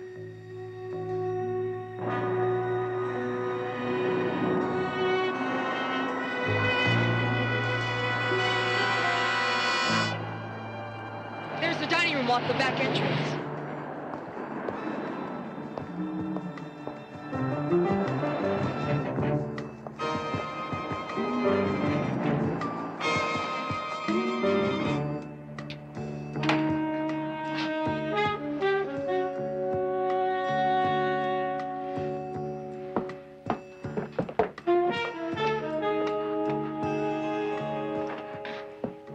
Ain't that door?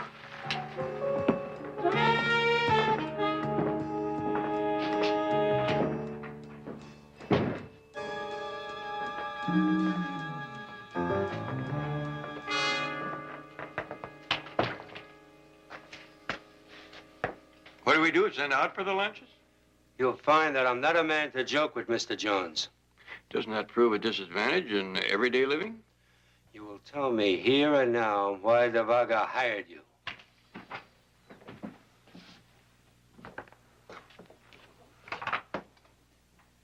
Mr. Jones, let me handle this. You need not be involved, Javier. Javier? You search for a man named John Revis. Why? What business is that of yours? I'm John Revis. You're John Revis? And you're also Javier? One and the same? That's right. You're surprised? Mind-boggling.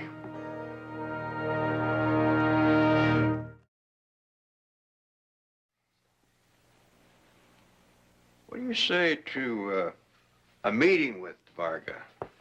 So you could get together and talk out your differences. The Varga wanted you to locate me so we could talk. It's about what it amounts to. All right.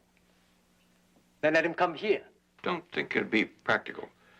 What about some neutral place, say San Felipe Mission? I could set it up so that you and DeVarga could have a nice quiet meeting there.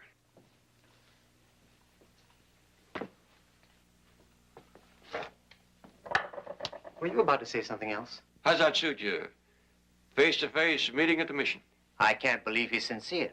He is. I can set it up in an hour. Okay.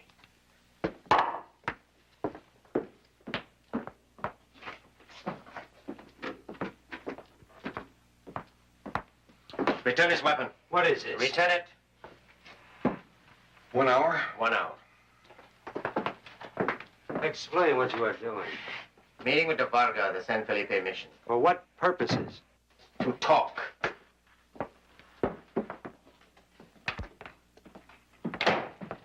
I forbid any such meeting. You forbid? I will accept no compromises. Well, maybe DeVarga has become afraid. Maybe he sees it inevitable. He must step down. The man is a compulsive liar. He does not know what the truth is. Well, then, of course, I'll know there can't be any compromises. Yes, and learning that. Why? Why would he want to talk? It must be some kind of a trap. He does not know what you look like, neither does his men. Once they learn that, your life is forfeited. Is the man so devious, so crude? He's corrupted by power. It's simple as that. Not only will your life be at stake, but all those that follow you. You'll be alone with him. In one precious moment, you can determine the fate of our whole country. They'd search me for a weapon before the meeting. Once we learn where in the mission the meeting is at, we'll have a gun hidden there. Don't even listen to him. No. I will hear him out. That much I promised.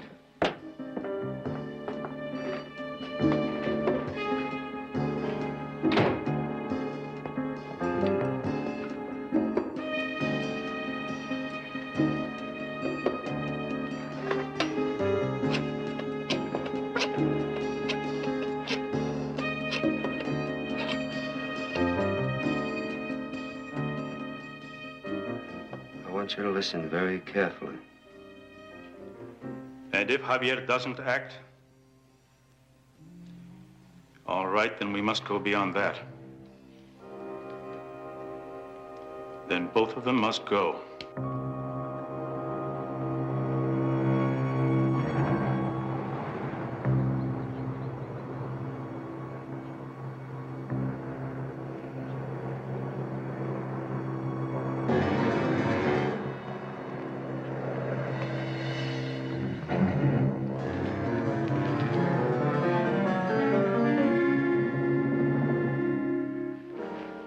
Mr. Jones? I had something to tell you. I thought I'd better do it in person. Alonso? I've set up a meeting between you and Javier at the San Felipe mission. Mr. Jones, you were hired to find my son, John Revis, not to get yourself involved in political affairs. I found John Revis. Your son is also known as Javier. I didn't tell him anything excepting that Juan de Varga wanted to talk to him. Not even your wife knew of his activities. Incredible. Unbelievable. Tell me, Mr. Jones, what kind of a man is he? Is my son an intelligent man or just a hothead fanatic? Well, I don't like to make a judgment after only a few minutes with a man.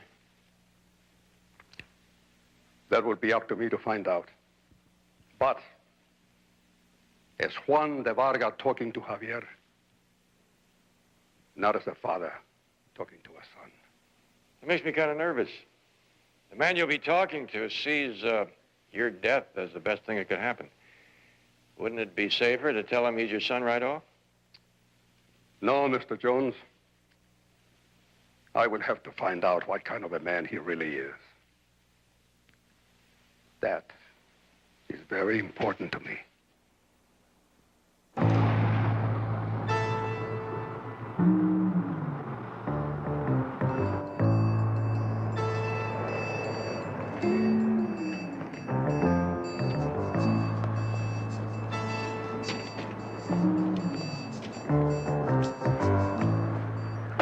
Parras, you wait here with Garcia.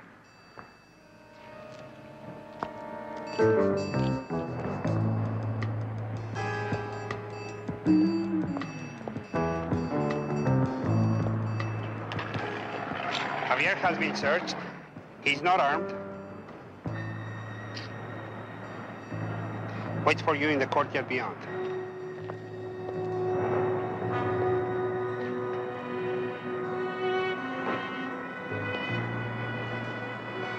Is there another door to here? There's a gate out in the rear courtyard, but it's bolted from the inside. Mr. Balazar anywhere about? No, sir.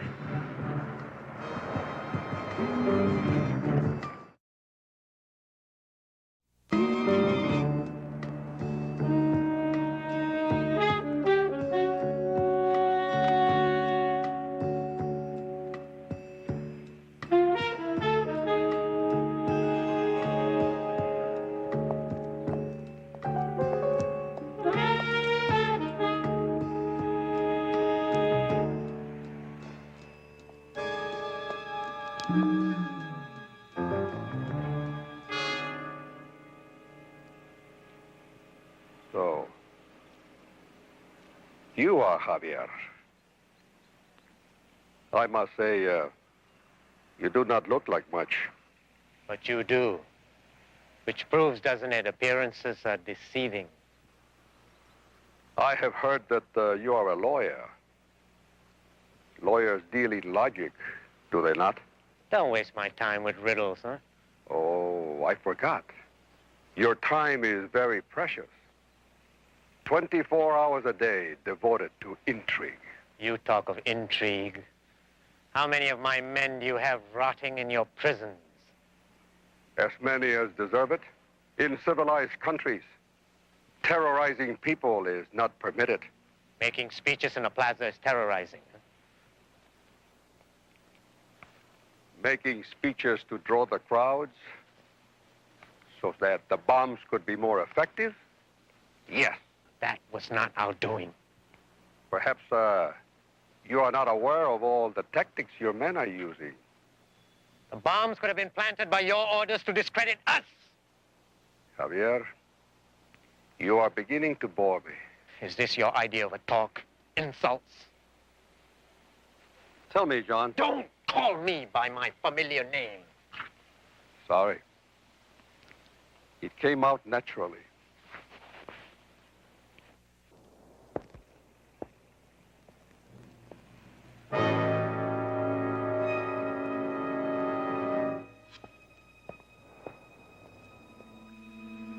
Javier, how would you handle it? Let us assume that I was so feeble-minded as to appoint you to a ministry post and tell our people they should support you should I leave office. How would you handle the affairs of state?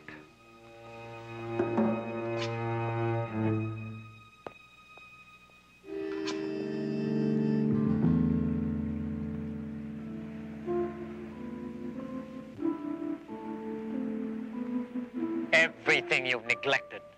A network of roads, of factories. The number of schools should be doubled. Where's all the money for this? What magic wand would you use? Force the people to contribute their labor.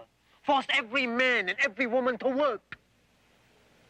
Force the people against their will? These people are peasants, 50 years behind the times. What they need are orders, not requests. Javier, I am their leader. I am their servant. I suggest then I obey their wishes. They are a little slower, but that is their way. That is the democratic process. Yes, they are only peasants, and so was I once.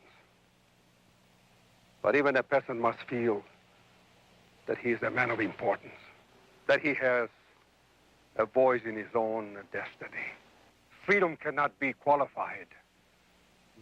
It cannot be spooned out or rationed like you would ration any.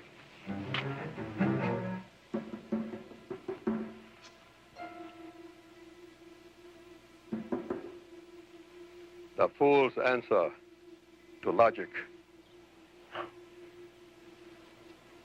An answer to total deception.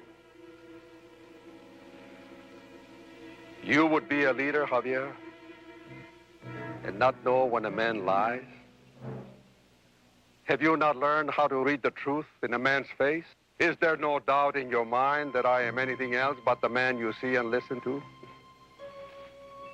I see a slight doubt there. A doubt from the very minute we stood here face to face. Do you agree?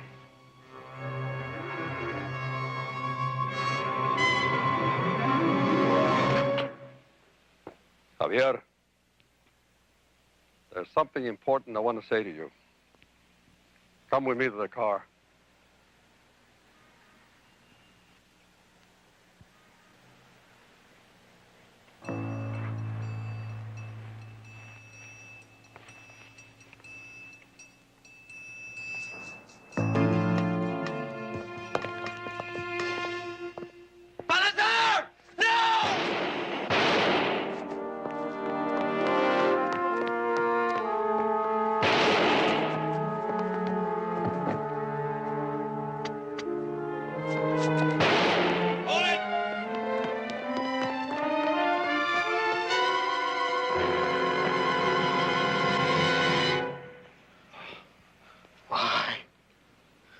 Why would you want to protect me?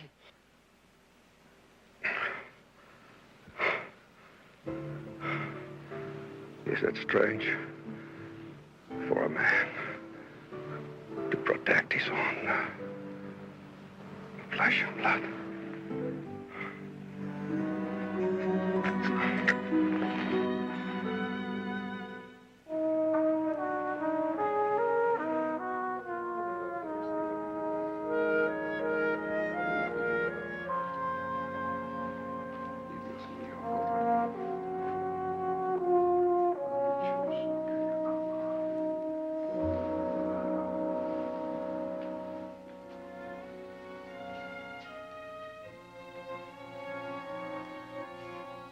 You have changed so little. And you have changed much. Not here.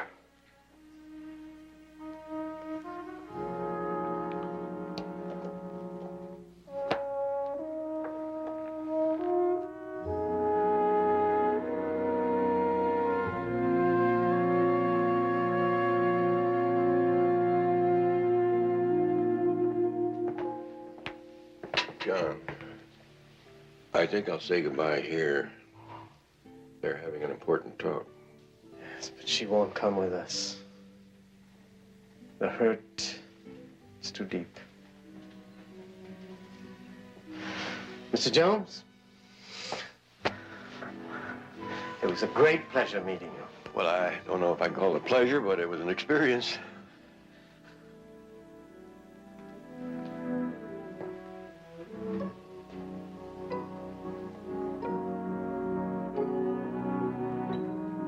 You know, you seem to make a lot of snap judgments, and your batting average is not too high.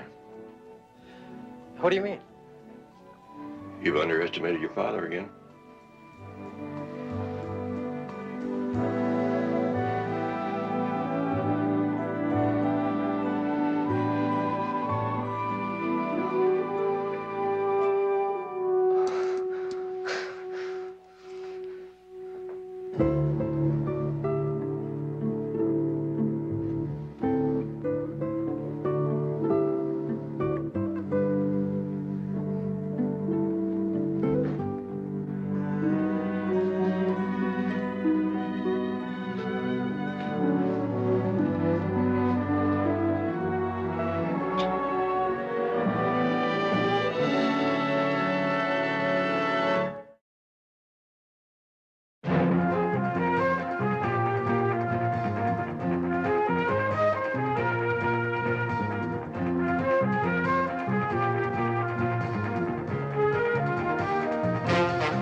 Barnaby Jones, a Quinn Martin production, starring Buddy Ebsen, also starring Lee Merriweather, Mark Shera, with guest stars Marlon Mason, Chris Robinson, Morgan Fairchild, Alyssa Leeds. Tonight's episode, Daughter of Evil.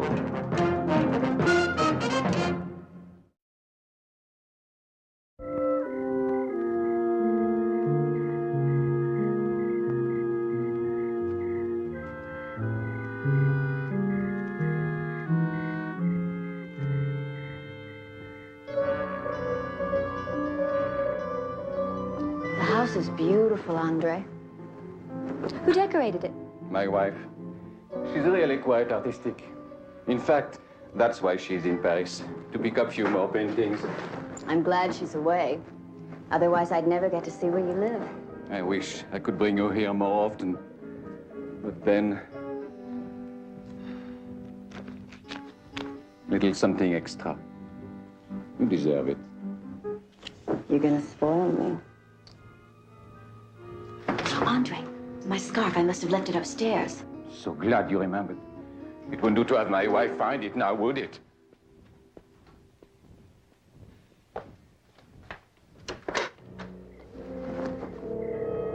You took your sweet time. Right back.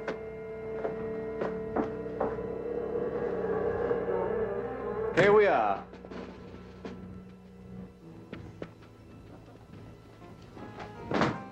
Thank you. Now I'm sure I've got everything. Good. Shall we go?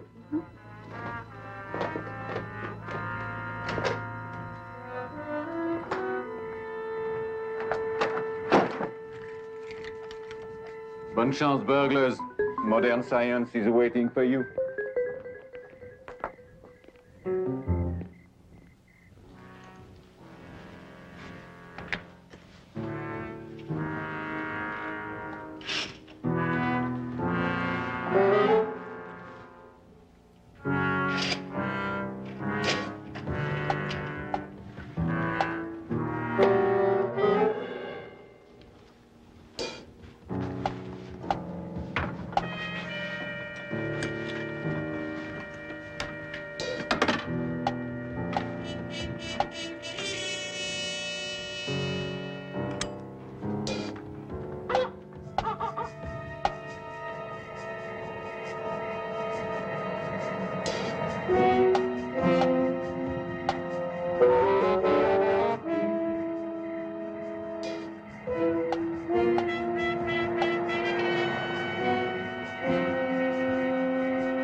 Mister.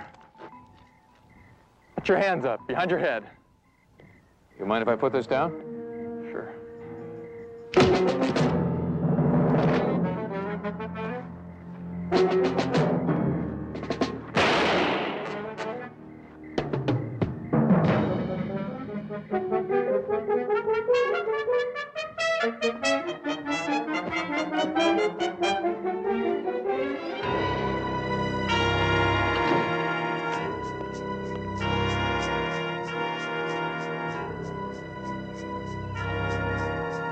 Thank you very much, officer. I'll get the rest of the details from Lieutenant Biddle. Morning, Barnaby. JR. You guys left a little early, aren't you? California Meridian insures the LeClaire Emerald Collection. It's a pretty hefty payoff. There's no doubt the safe was blown by a real pro. Sloppy part was the homicide. The officer said it was a private security guard. 2 weeks on the job, green as grass, killed with his own gun. Isn't it a little odd that security patrol would send one lone man to investigate a silent burglar alarm? They didn't. The alarm wasn't tripped till a couple of minutes before he was killed. You got that pinned down pretty close? Neighbor heard the gunshot. And what was the LeClaire family doing during all this? Mr. LeClaire's wife is away on a trip. LeClaire says he went out for a drive around midnight and turned on the alarm system when he left. Wait a minute. That doesn't figure. How could a burglar get inside, get the safe open, get out the emerald, and be out here where the guard was killed all in 2 minutes?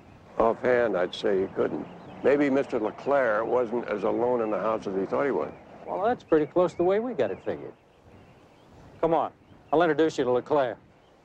I realize the insurance company stands to lose $500,000, Mr. Jones. But our personal loss is beyond price. Some of those pieces have been in my wife's family for generations. The implication that perhaps the theft was something other than it seems, well, I resent that very much. Nothing personal, Mr. LeClaire. Investigating a theft of this size is a fairly routine matter. A few questions and we'll be out of your hair. Well, if it's necessary. Well, first, Lieutenant Biddle told us that you left your house about 20 minutes before the silent alarm was tripped. Fortunately for me, if the lieutenant is correct, the thief was hiding somewhere in the house all evening. Any idea how or when he could have gotten in? There are servants here during the day. Tradesmen come and go. I suppose someone might get in without too much difficulty. Mr. LeClaire, we understand that you left your house at about midnight. Is that an awfully strange time to go out? I have recurring insomnia. Sometimes driving for an hour relaxes me. Last night I drove to the beach, and at the time of the murder I was buying gasoline at an all-night service station in Hollywood. The police have already confirmed it. All right. That's all for now. We may have to ask your indulgence again if we encounter any new questions. Well, if you must, you must.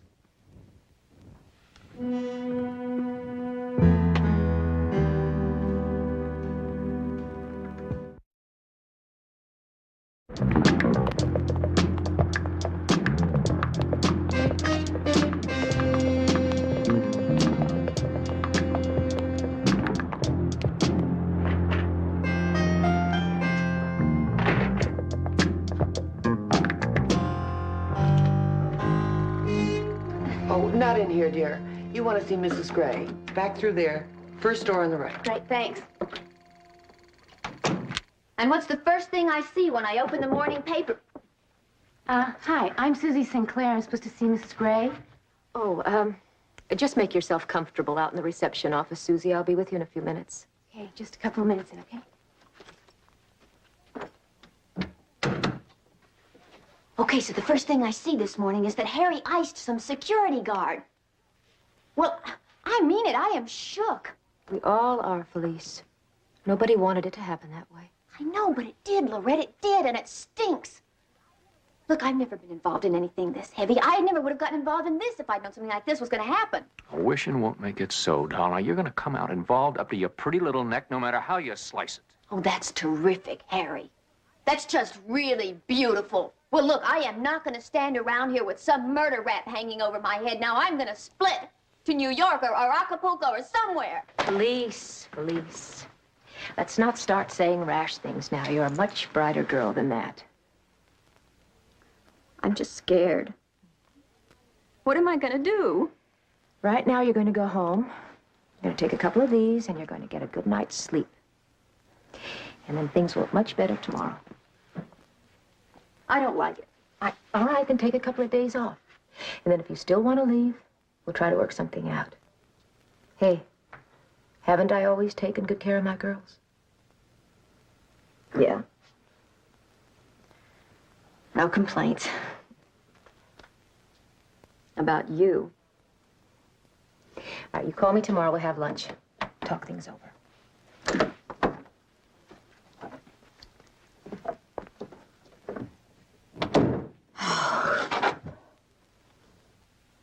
Hey. Hey, now, don't you fall apart on me. Oh, Harry. Everything's gonna be just fine. Just fine. I'll get rid of that Susie out there. I'll hang out the do not disturb sign. Don't you feel anything? The paper said he was a young Vietnam veteran with a family. Oh, God, did you have to kill him? Oh, what'd you want me to do? Let him take me in? I mean, we'd all spend the next few years in the slammer. Look, he was trying to be a hero. His gun went off. He could have wasted me just as easy. Maybe that's the way you would have liked it to come out, huh? Nobody killed, nobody hurt. That's what I wanted. Well, I know you had this nice, safe, genteel hustle all figured out. The girls set up the rich Johns. I rip them off. Nobody gets hurt. Oh, no, maybe the insurance companies, right? Yeah, well, it didn't turn out that way this time. No, it didn't. Police was right. It stinks. All of it. Everything we've been doing. Lorette, look. Why don't you let me run the business? I'll take the pressure off you. Well, it's a lot better than what you've been hinting around at. Shutting down the operation completely. I don't know. I'll think about it. Right now, I've got an appointment at the hairdresser, and then I'm getting out of town for a while. Where are you going, Santa Barbara, to see Wendy? None of your business. Hey, look, I just meant if you're going to see your daughter, I could tag along. It's about time I got to meet her. No chance, Harry. Hey, now you and I have had a nice thing going for a long time. I think you ought to introduce me. After all, she might be my stepdaughter someday. Just leave Wendy out of it, Harry. She's got nothing to do with my life here. And that includes you especially. Oh, thank you for letting me know where I stand. Oh, the emeralds, you better get them fenced out of the country. And stop hassling me on everything. It's getting very tiresome.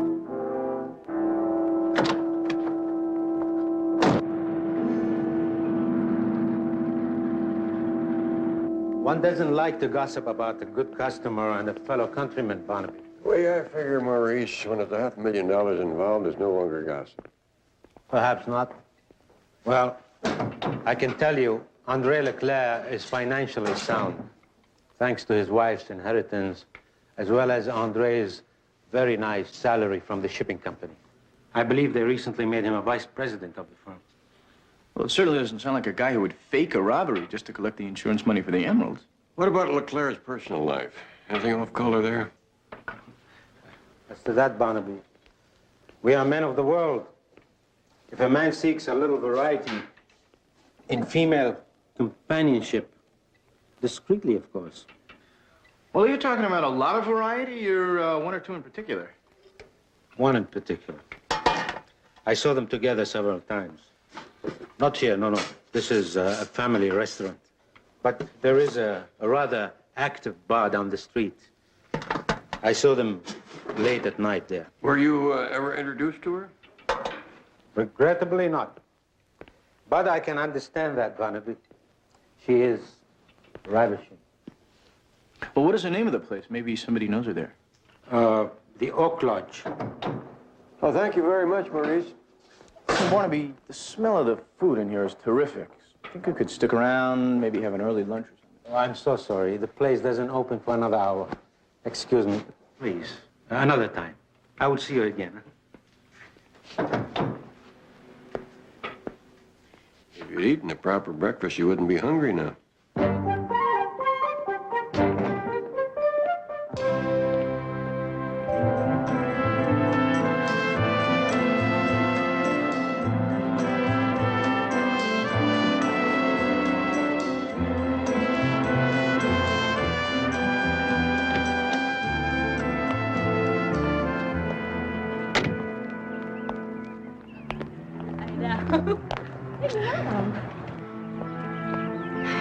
Mom! Hi! Hi. Oh, hey, I like it. But why all of a sudden affection? Usually it's, hey, Mom, where's my new formal? Oh, sure, I'm excited. Who wouldn't be, a foxy lady, you? Well, come on, aren't you going to tell me the good news? What good news? Honey, really, I don't know what... Hi. I'm afraid I blew your surprise. I got here an hour ago, and I told Wendy all about our wedding plans. You told her what? I knew you wanted to tell her yourself, but I was just so darn anxious to meet my new stepdaughter that well, when I did, I just blurted it out. Oh, he is so cool, Mom. I'm so happy for all of us.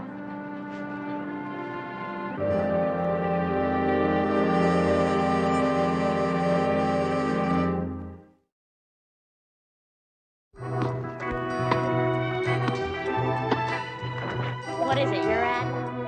No, I think we're back to Deuce.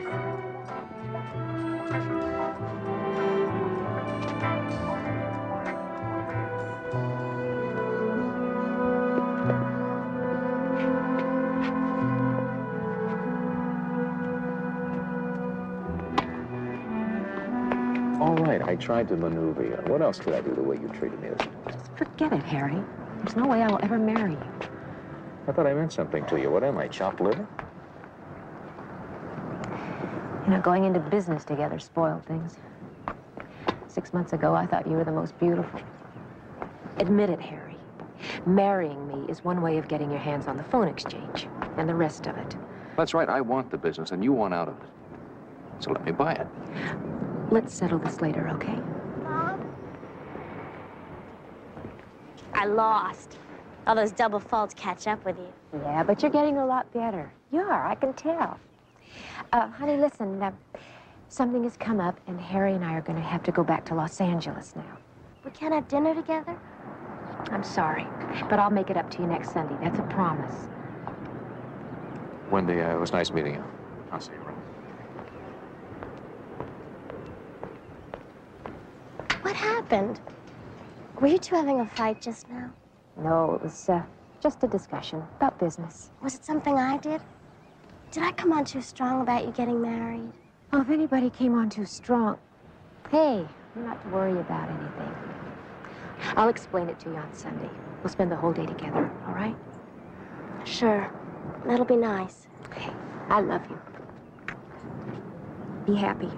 I've got to run. See you next weekend. Sure. Bye, Stephanie. Bye-bye. Where'd everybody go? Back to L.A. Mom said something came up. Hey, Steph, can I borrow your car tonight? Oh, I guess. But I thought you just had your learner's permit. I don't care. I've got to get down to L.A. I think something's really gone wrong for Mom, and I've got to find out what it is.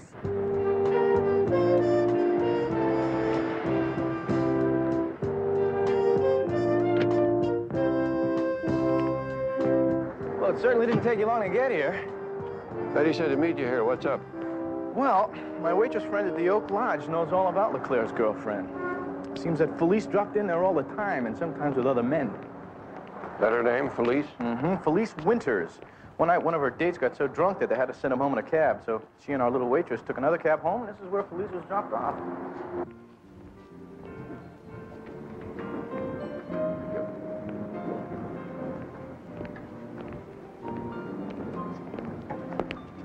Miss Winters? Yes? My name's Barnaby Jones. This is my associate, Jedediah Jones, a private investigator. Oh, what are you investigating? A jewel theft and murder last night at the home of Andre LeClaire. So what does that have to do with me? Well, we understand that you and LeClaire were very cozy friends. I never heard of this guy. LeClaire?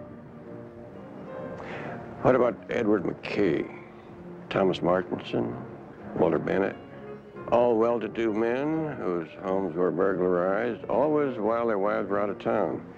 Now, it could be that they invited a call girl to their home, and she, in cooperation with an accomplice, burglarized them. Look, I don't know what you're talking about, except that somewhere in there you're inferring that I'm a call girl. Well, if you were involved in the LeClaire robbery last night, you're a lot more than that. You're accessory to murder 1. Who needs you two anyway? Why don't you just get out of my life, okay? I think I'll have Betty check that young lady out. Like to know more about her.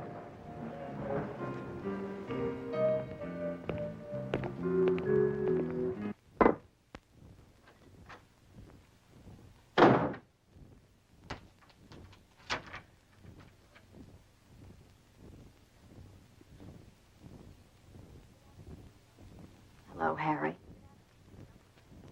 Why don't you sit down and make yourself a drink? Thanks, I'll do that. Thought Lorette said I could have a little time off. I was hoping that meant time off from you, too. The problem is I just got back from Santa Barbara, and I find that a private detective has been at the Oak Lodge asking questions about you and LeClaire. Well, I've got a real hot flash for you, Harry. I've just been talking to 2 private detectives down by the pool. And I don't mind telling you, they scared the hell out of me. Oh, what did they want, Felice? They know about the whole operation. They said murder 1, that I could be an accessory to murder 1. Well, there is no way I'm going to sit still for that. Oh, no, you figured you'd make a deal. Cop out on Lorette and me. Especially on me. Right. That's not what I meant, Harry. I just meant that I would split and go to New York or something. That's all I was talking about.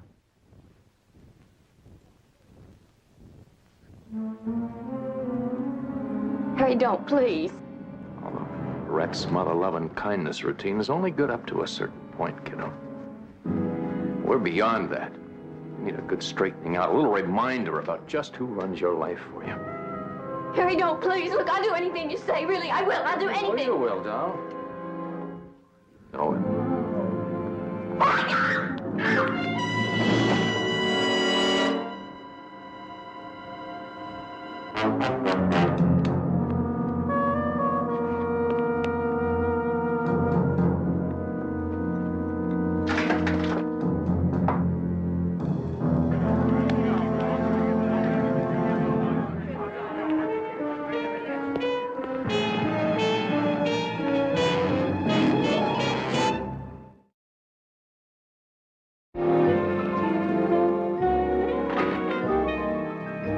Hi. You looking for Mrs. Gray? Yes, I am. Have you seen her? No, but she should be here in a minute. Okay, thanks.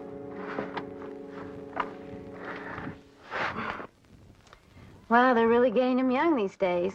But I guess that's what they want. I really don't know what you're talking about. Listen, you're really lucky to get into a setup like this. You know, I mean, it's tough out on the street, especially for a girl your age. But, you know, the word is that they really take care of their girls here, you know? They check out the clients before they send them out. You know, so you don't end up with some freak out or something. Believe me, I've seen my share of those. Listen, I'm here to see Mrs. Gray. Yeah, Mrs. Gray. Listen, I've been hearing about her ever since I've been in the Life. She's the best madam in L.A.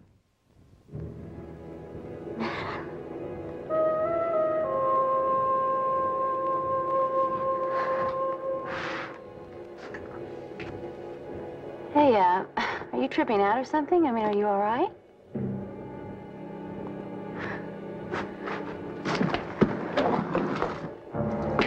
Yeah, listen, can I get you something?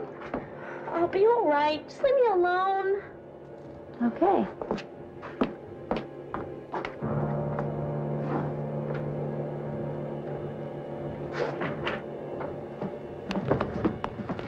Susie, honey, those clothes won't do it all. They're much too obvious. Oh, you want me to go home and change? No, there's a little boutique up the block where some of my girls do their shopping. Harry, why don't you just take her there and see what you can find? Sure, come on down, let's go. Okay. Oh, that other new girl may be getting sick or something. Other? Yeah, she's in there. Oh,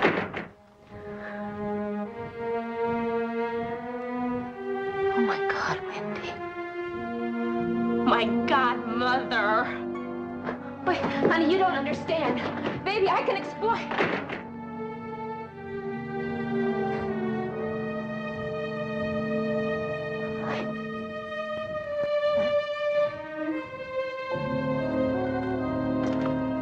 gentlemen. Was it necessary to come here tonight? Could it not wait until tomorrow at my office? No, I'm afraid it can't, Mr. LeClaire. You see, we knew all about Felice Winters. Who? Felice Winters? I don't know what you're talking about. The way it looks to us, Felice and some of the ladies in her line of work have been setting up wealthy clients for burglary. This has gone far enough, gentlemen. I must insist you... We're not just talking about stolen jewels and insurance this time. There's been a murder, and sooner or later it'll all come out. Was Felice alone long enough to let a burglar in? Yes. We were on our way out, and she remembered the scarf she'd left in the... upstairs. I went up for it and left her alone at the front door. Plenty of time to let an accomplice in. Naturally, you didn't turn on the burglar alarm until you left the house. I've been such an idiot. Can you believe I thought I really meant something to that woman? Where did you meet Felice? At the Oak Lodge? Oh, no. I took her there many times. She seemed to know the people there. But I first contacted Felice through a telephone answering service. A man must be recommended by a friend who is one of their customers. Then when they have checked you out and they are satisfied you're not the police, a rendezvous is arranged. If one wishes, you can even pay with a credit card. A very high-toned operation. Too bad they felt that they had to take on burglary as a sideline. Hello. Yes, he's right here. Your secretary. Yes, Betty? Barnaby, I went to Felice Winters' apartment to check up on her. It seems she had a serious fall from her terrace. Couldn't have happened more than a few minutes after you and JR talked to her. Is she hurt badly? A concussion, several broken bones. I'm at the hospital now. She's under sedation. The doctor says she's going to be all right, but he doesn't know when she'll be able to answer questions. Well, you stay there, Betty, and let me know when she seems to come out of it. Oh, and be careful, Betty. This lady has some friends who play pretty rough.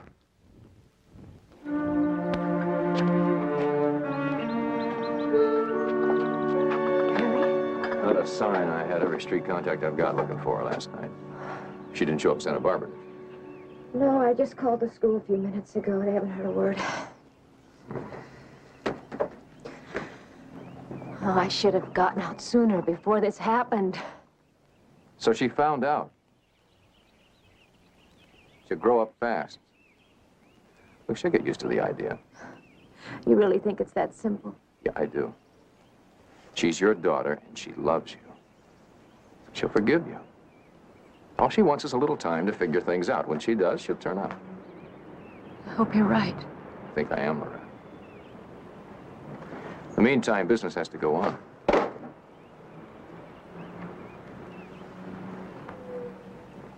What's this? $75,000. I got a local fence to take the LeClaire stuff. It's on a plane to Antwerp right now. He'll refence it over there. It's about half of what we could have gotten, but But it's safe this way. That matters anymore. Look, that's yours. Now, when your kid decides to come home to mother, you take off with her. Get out of the business like you've been wanting to. But you've got a share in what's here. That's what I'm trying to tell you. You keep my share. Down payment on the operation. I'll pay you off over the next couple of years out of the profits. Till you're happy that we're square. Look, if you want, I'll even put the deal in some kind of writing. Maybe that is the best way to work things out. Lorette,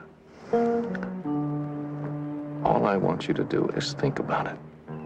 Look, are you sure it's our answering service you want? We aren't having any equipment problems that I know about. Well, no, you see, the problem is in our switching circuits when you dial out. You see, probably you got bad ratchets in your dialing module.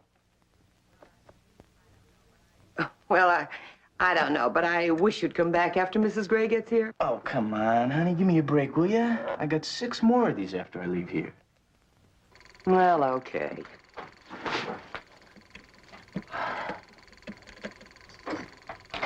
Lorette Service, can I help you? Oh, yes, Alice. He asked for you special. Mm-hmm. Said he met you when he was here for the trade show last fall. Mm-hmm. That's right. Downtown Towers, room 804. That's right there. Lorette's service. Thank you. I think I better check the front office phone off. Probably. Thank you. Just a minute.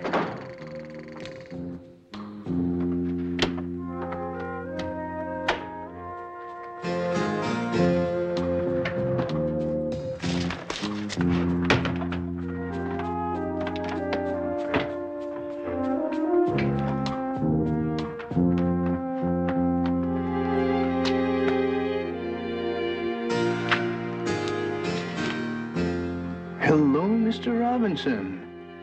Had your house burgled lately?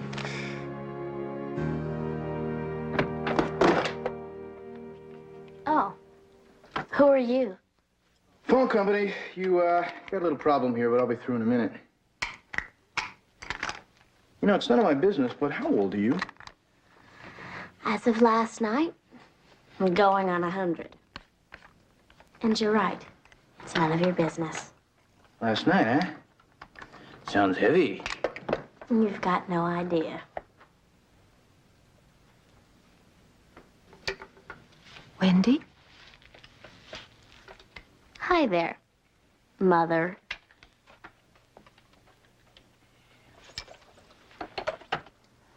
Will you excuse us, please? Yeah, sure. I'll be finished here in a minute. No, just leave it that way and go.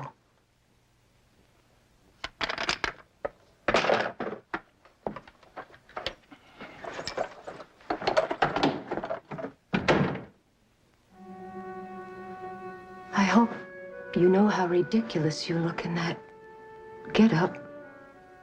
I don't know. It does attract a man's attention. I can understand you're wanting to hurt me, Wendy, but don't do it by degrading yourself. Oh, that's marvelous. Look who's giving lectures on degrading yourself. I suppose there's no way I can make you understand. Oh, but I do, Mother. For the first time, I understand why I never lived at home. Why you shipped me off from one private school to another. Why you never let me be around this cozy little business establishment of yours. I sent you to those schools, Wendy. Those very good schools.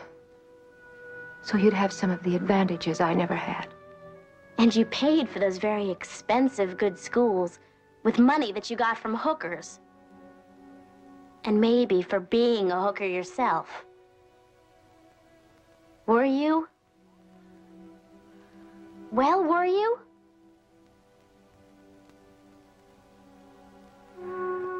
Okay. So now it's time I started paying you back.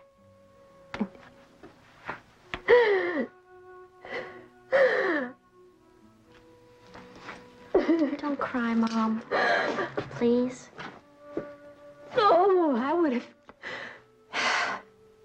have done anything to keep you from knowing. Can you forgive me?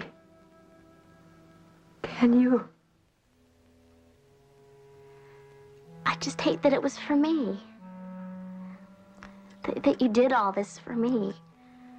It wasn't for you. It was for me. Because I wanted money. I needed it. When your father skipped. And this just seemed the easiest way to get it.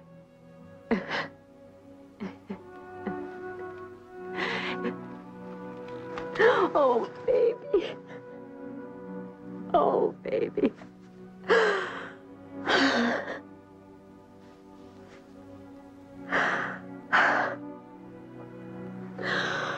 Okay.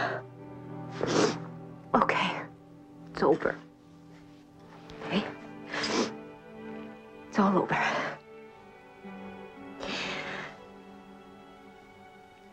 I'll go someplace new.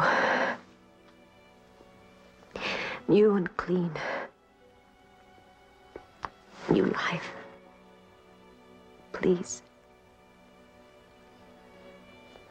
Okay. Will you do something for me?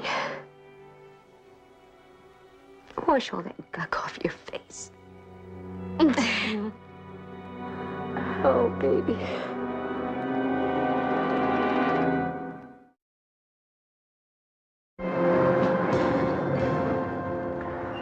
Hi, is Betty Jones or Barnaby Jones there, please? Jones? One moment.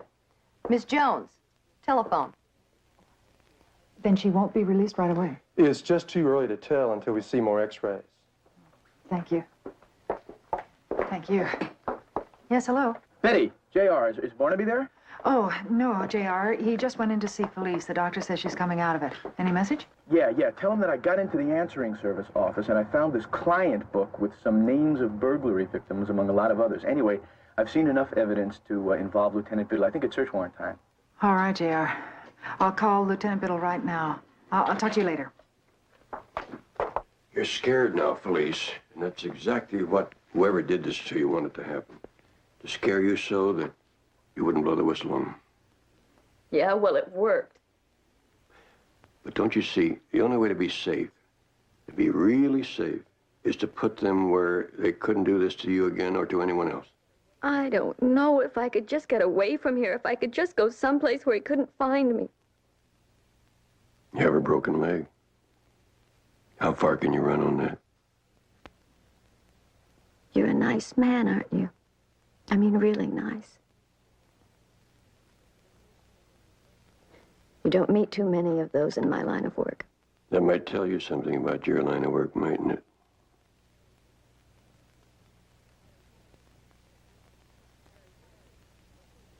Harry Brenner. Harry Brenner. He's the one who chased me off that terrace. He's also the one who killed the guard at LeClaire's house. Any idea where I might find this Mr. Brenner? He works for Lorette Gray. He's never very far away from where she is. Can you believe it? A nice lady like that. Do you feel up to describing Brenner for me?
Barnaby, JR.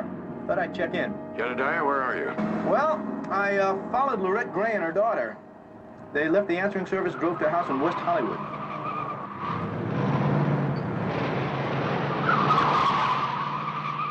Oh, man, did you hear that?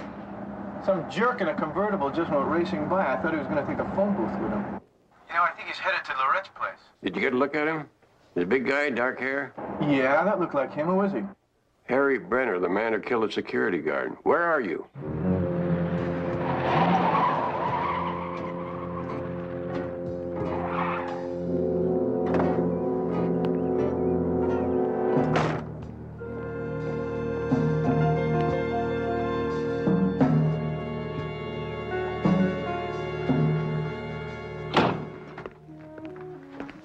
What are you doing here?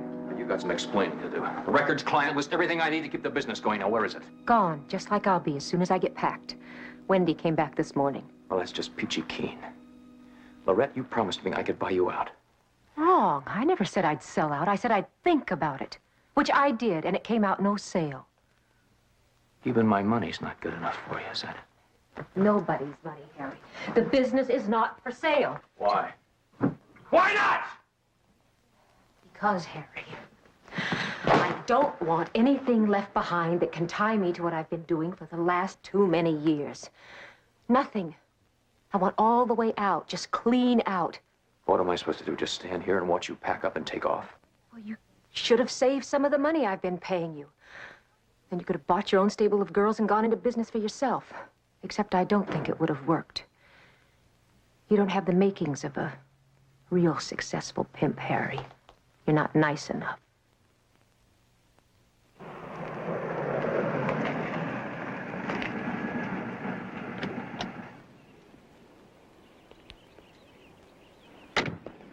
Barnaby, they're still in there, but it's pretty quiet so far. I found this in your closet. And fits, too. Hi, Mr. Brenner. Yeah, you'll be wearing all my things now, baby. Come on, let's get everything packed.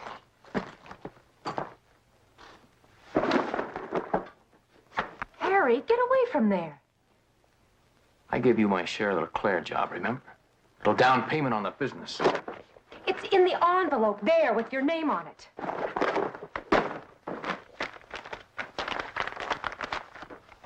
Harry, I'm warning you. All right, where's the rest of it? In the car, right? Yeah, you wouldn't have had time to get rid of it. Will you just stop and lose your head for half a minute? You're in no position to go pushing me around. Remember the Leclerc thing? What you left in front of the house? Oh, I was waiting for that. Well, you just said the magic words, Cookie.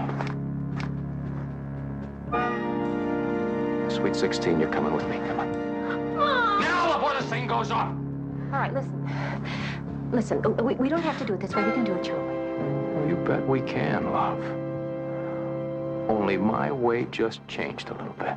I mean, I can't stay here and run the business now, not with you waving a murder rap in my face. Now, Wendy's gonna go with me. And you're gonna clean all your bank accounts out, everything, all your assets, sell them and get me the cash. When you do, maybe then you get your little girl back in one piece. Harry, please, not Wendy. Yes, Wendy!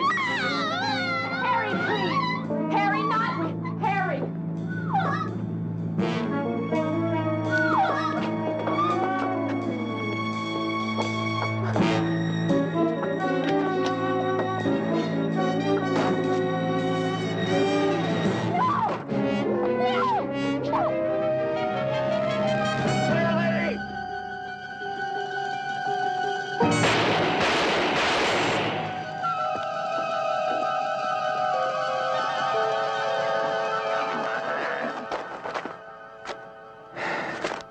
Looks like you really hit the jackpot this time, Barnaby. I expect you're going to live, Mr. Brenner.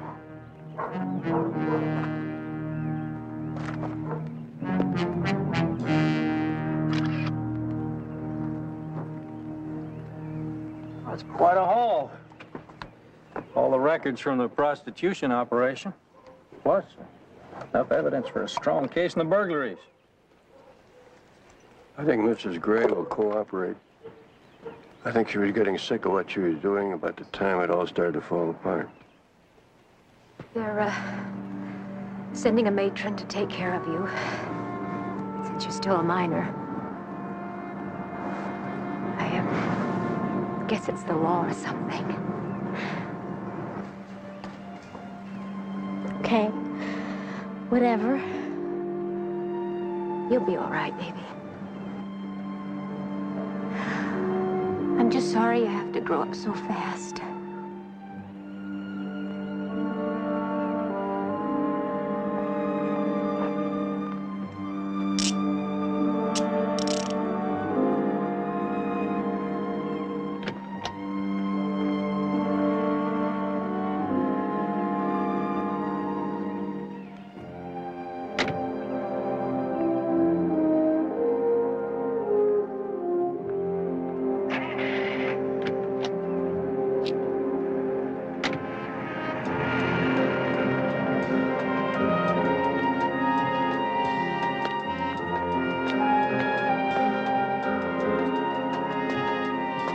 I know it isn't easy, but you've got to try to remember the good things, that she loved you.